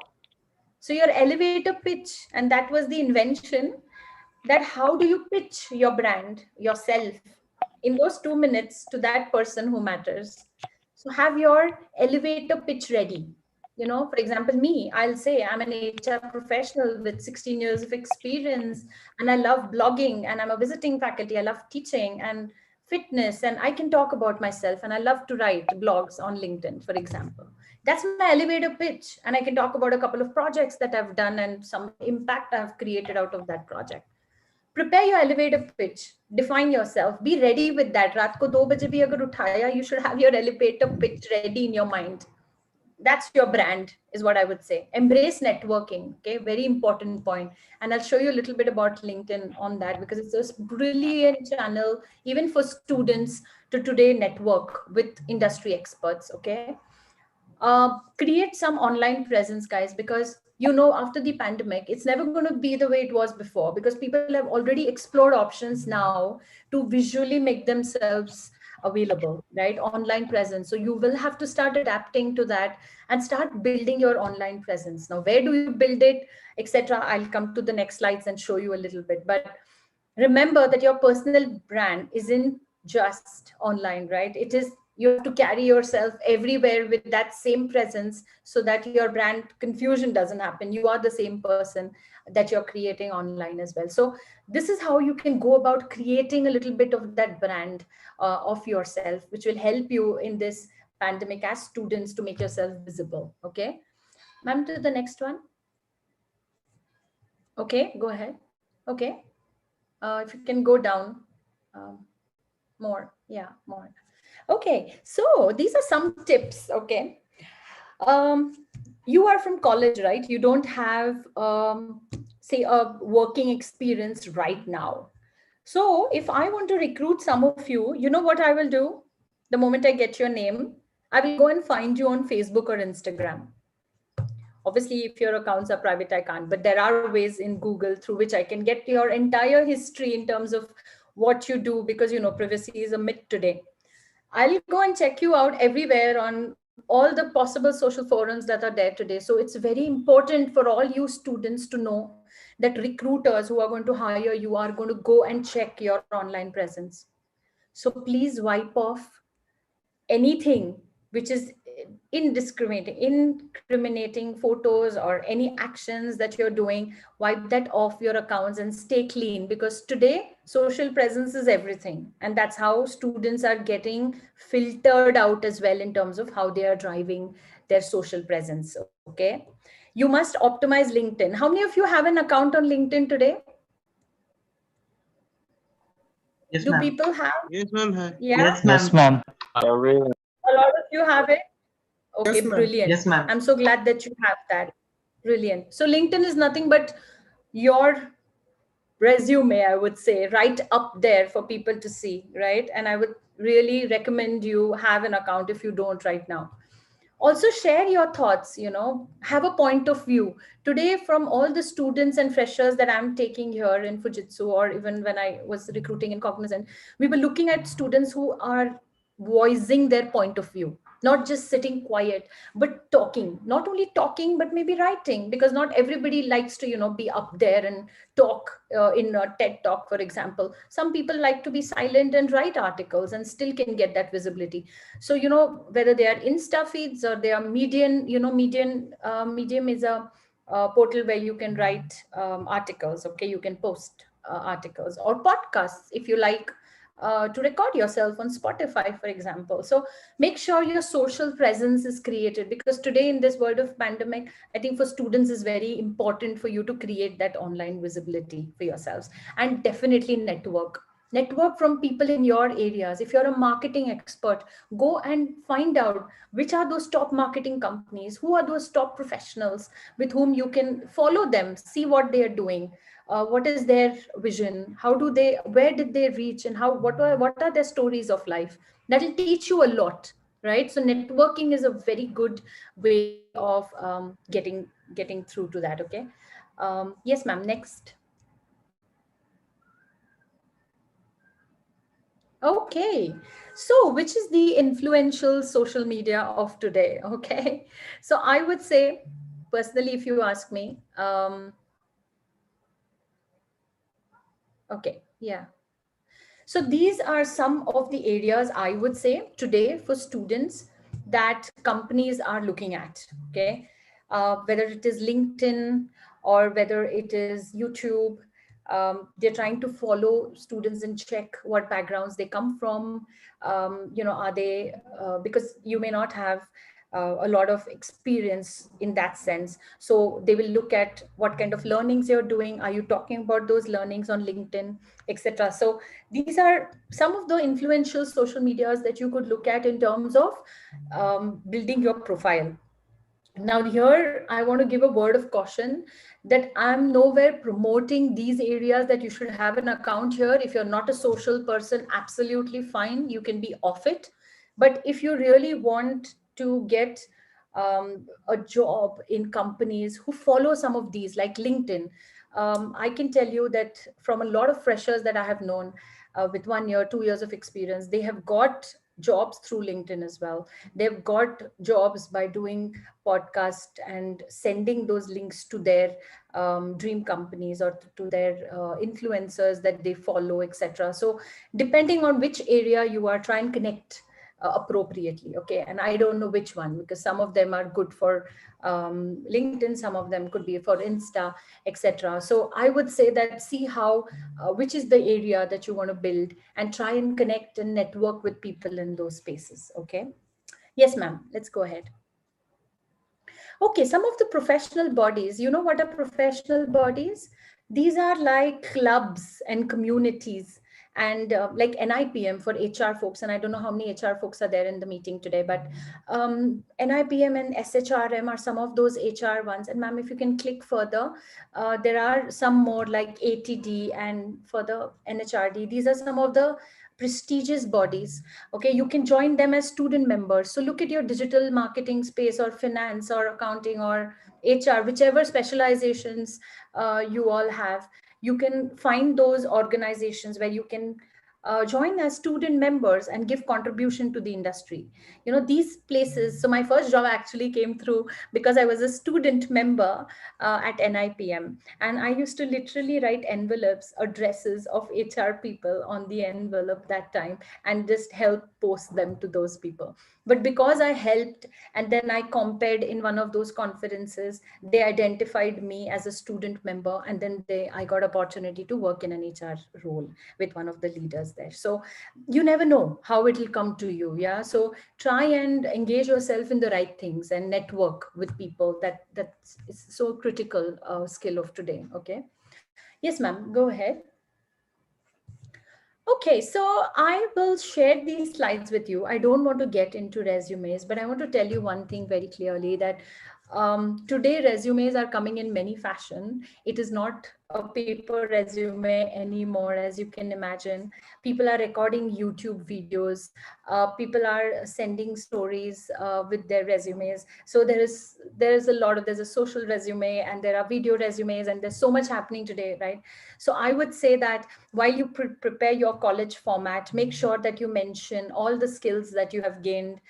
Make sure that you mention all the learnings you have done, say through Coursera or Udemy. Make sure you mention that, because this is a very important thing from a college standpoint when you will get into your job opportunities. Also look at some creative ways in industries, how people are building resumes today. I think that will also be very important for you. Okay, so I wanted to give you a feeling today of, while yes, through pandemic there are so many changes happening, what is it that you can do? Okay, it is called as circle of influence. Okay, you cannot always say that, okay, let things happen to me, isn't it? We need to make some efforts ourselves. So today I tried to talk about things that you can do and you can take away from this talk, right? Some of the things like networking, some of the things like building your social presence, some things like building skills, core competencies, learning. And I can't stop saying that 100 times probably, but learning is a key skill for all of us to pick up, and nothing goes waste. And it's not only that, you know, sometimes people think that, okay, college they teach so much theory. I'm sure your college gives you a lot of avenues to understand the industry best practices. Like I go and teach at SIBM, I talk about various HR processes that we implement in our organizations, and I'm sure you have guest lecturers as well who come and talk about it, you know. So research about these people, get prepared, okay, much in advance for a job interview, because you will know what kind of roles are there in your industry. You can start following some of those people and build your skill set. Yeah, all I'm going to say is, at the end of, and I think my time is up, but All I will say is that prepare yourself for this. Okay. There are so many different ways, and connect with me if you need anything on LinkedIn. You can follow some of my posts that I keep talking about as well and sharing knowledge. But make sure that it is your responsibility to learn. Okay, this is the time that you get to learn. Once you start working, you hardly find time, though I do. It's a ritual of mine that in a week, at least a couple of hours, even if it's 15 minutes a day or 30 minutes a day, I make sure I read something. I read an article, or I see a video, or I give a quiz, or I give a test. I do any form in which I can learn something. Yeah. And I do it even now, though I'm heading one of the functions. So learning doesn't stop, it's lifelong. So that's going to be my advice for all of you. I hope this helped in some way. Okay. Ma'am, I just have one request. If you can log in, or maybe, I don't know, Professor Kulkarni, I wanted to show my LinkedIn account to everybody, Yes. just to help. Is it Yes, ma'am. possible? Yes, ma'am. Yeah. So, okay. So if you can just log into yours and click on my profile. I just, yeah, you can exit this, and you can go to LinkedIn. I just want the students to have a glimpse of how, they can probably build their profile, and then I'll stop and take some. In the meantime, while this is coming up, are there any questions, guys, that I can answer for you today? Is there anything that you want to Uh, know? yes, ma'am. I have a question. Done. Yeah. Hello. You're sharing the screen? Yes, ma'am. Sushil here. Okay, yes, sir. Okay, so I'm sorry, somebody was asking question. Will you just wait for a couple of minutes, and I'll come straight back at you? Okay. Yes, ma'am. Yes. All right, thank you. Okay, so this is my profile for some of you who might already be following. You don't have to connect to people as in be a connection. You can just follow the person also, as you know, right? So this is my profile. You can have your own profile as well. You can have your title. You can talk about what you do. You can go down and talk. Sorry. Sorry, ma'am. Just 1 minute. Yeah, no problem.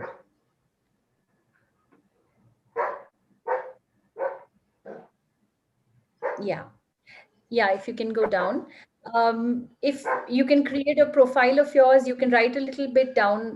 If you go to the about section, yeah, there you can write a little bit about what your experience is. Then you can go further down. You can write some blogs, which I have been writing. You can see some of my blogs on learning budgets, etc. You can post some things that you learn from somewhere. You can come and write about them. Okay, if you go down further, this is just the activity, but if you go down further, yeah, here you can write about your experience. If you've done some internships, if you've completed some projects, and you can put obviously your college. For now, you won't, unless you have worked, you can't put an experience, but you can write there.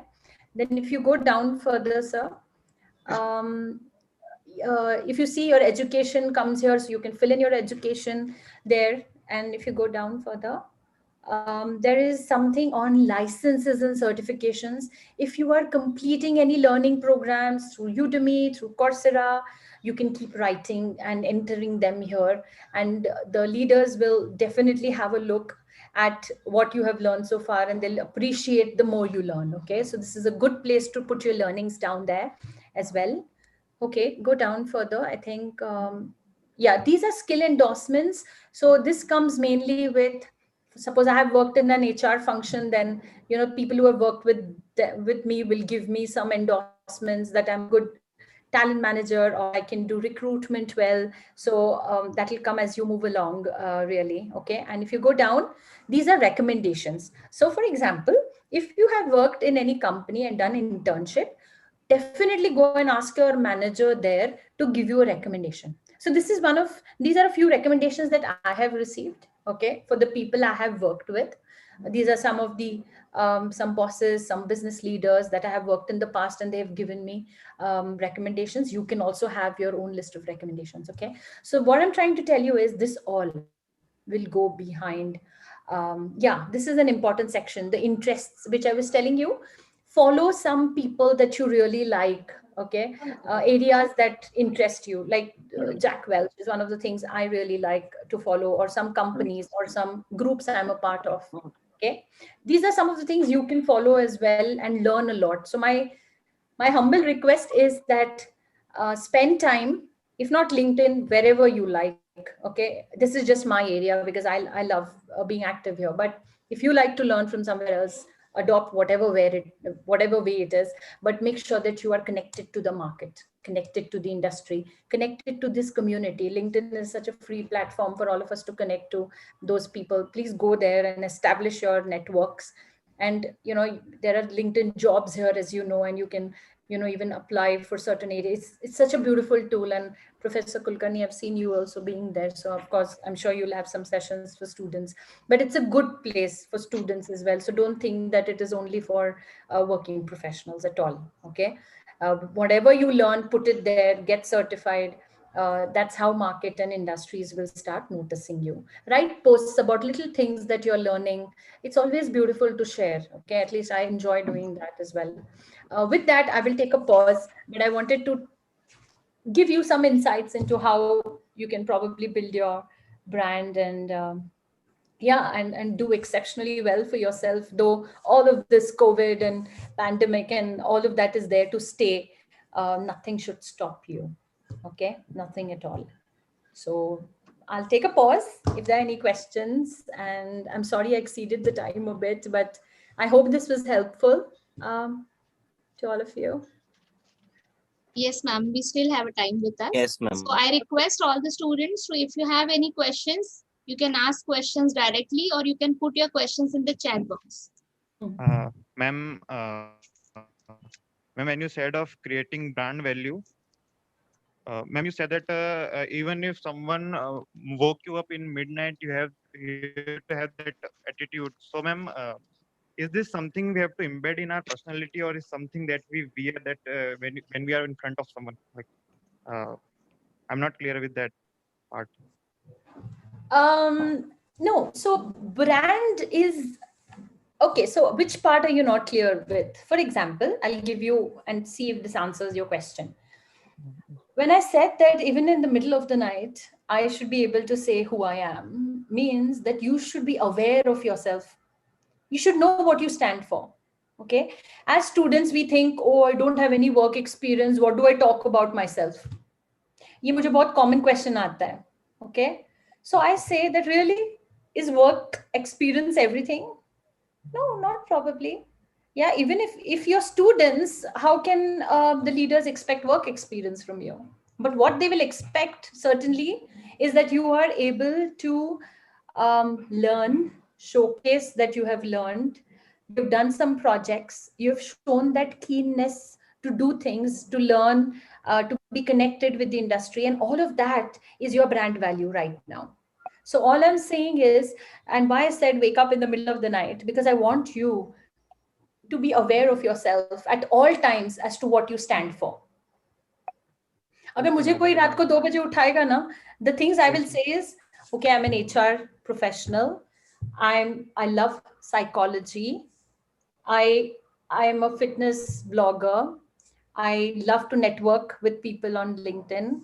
I have done certifications on learning and development, HR, instructional designs, Harvard School Leadership Program.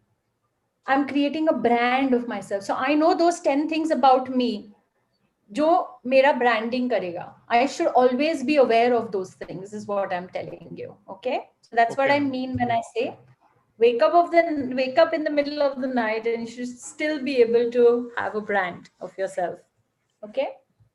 You never know who you'll meet on the way. You have to be ready. Yeah. Okay.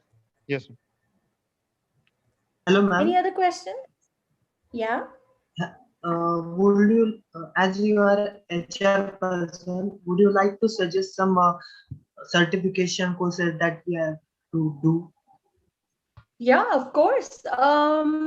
See, if you ask me today, the things that are going a bit high on demand are about HR analytics and talent marketplace. A lot on HR analytics, AI-driven HR, agile mindset in HR, and certifications. So yeah, बहुत ज़्यादा है. So I can probably send something to Professor Kulkarni in terms of what people can pick up. But it depends on the field that you want to get into. For example, for me, I personally enjoy learning and development, and which is a part of HR. And in learning and development, there are certifications like instructional design, which help you to create learning solutions. And today also I posted about micro-learning on LinkedIn. So you can choose your specialization that it is, and then just Google it up, top 10 certifications in the field. LinkedIn Learning is also fabulous. Coursera is there, Udemy is there. You can go and get certificates. They don't even cost you in some skills. There are free assessments for students. You can register as student members, etc. So there are a lot of options for you. I would say that first finalize on the specialization rather than just go get certified in everything possible. I see some students get carried away with Udemy, and I see that every other day they're posting some of the other training that they have done, some of the other certification they've done. I don't mind that. I don't say that it's wrong that you shouldn't learn, but have some focus, have some clarity of thought in terms of which direction you want to move into. Like for me, it's learning and development. So मैं learning and development के हिसाब से which are the right certifications, then I will go and do those, because then I know that it adds to my profile, right? It helps me to get employed. It helps me, it adds my value to my value on the resume. So if I do finance and I'm an HR person, it may not directly link, and then the employer gets confused as to what this person is really trying to do. So from a learning standpoint, go ahead and learn, but make sure that you're also learning in the direction that will help you, and also interest you, right? Because obviously you need to enjoy the learning process as well. Does it help? Yes, ma'am. Thank you, ma'am. All right. Any other question?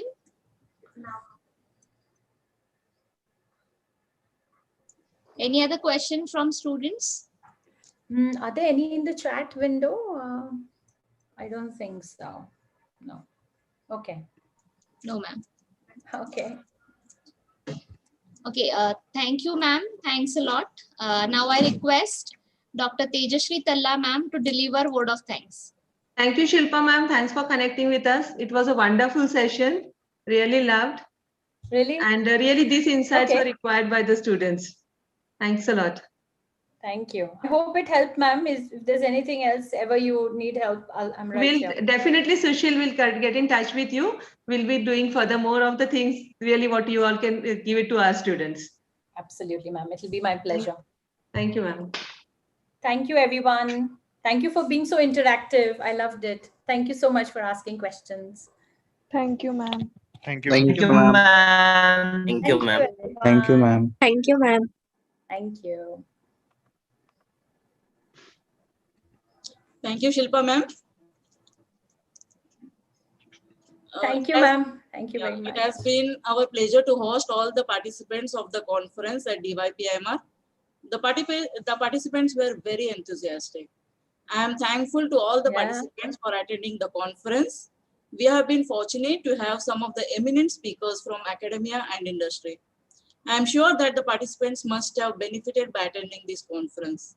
I, Dr. Tejashree Talla, on behalf of Dr. D.Y. Patil Institute of Management and Research, is proposing vote of thanks on this occasion. I am thankful to our management for giving us the opportunity to hold national conference at the institute. I am very much thankful to Dr. Somnath Patil sir for continuous support and advice, which has greatly helped towards the successful organization of the conference. I extend my thanks to our director, Dr. Meghna Bhilare ma'am, Associate Director, Dr. Vishal Wazadkar, and Mrs. Manisha Pawar ma'am for taking the initiative for hosting a conference and also for their inspiring mentorship. I sincerely thank our chief guest, Dr.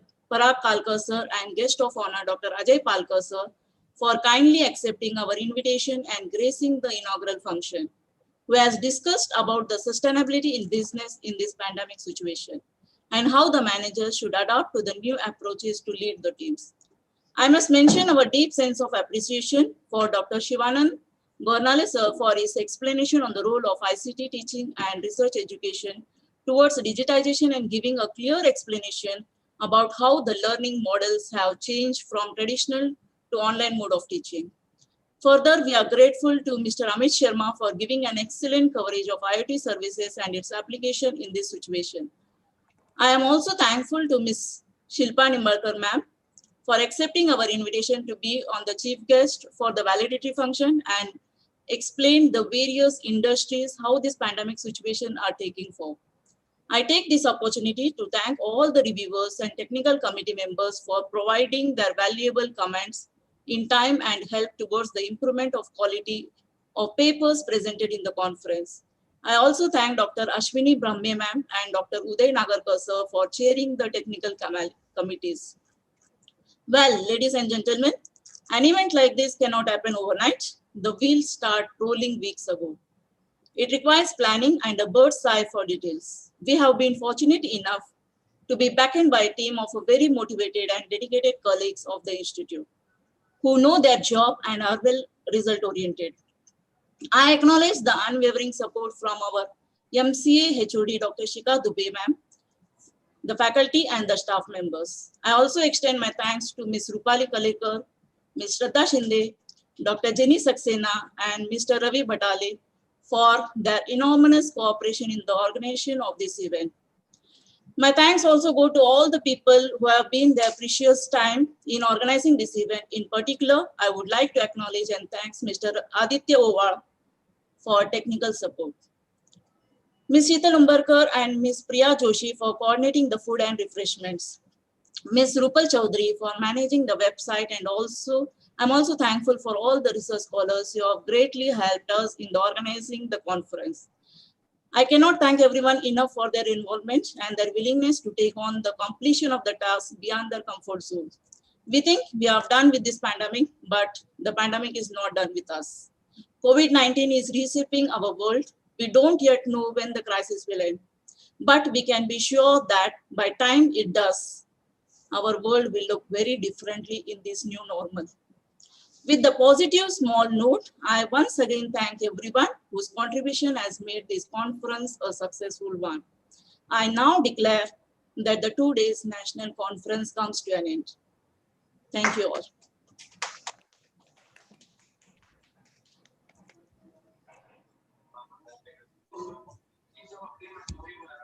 The participants, the feedback link is given to you all. Please fill the feedback.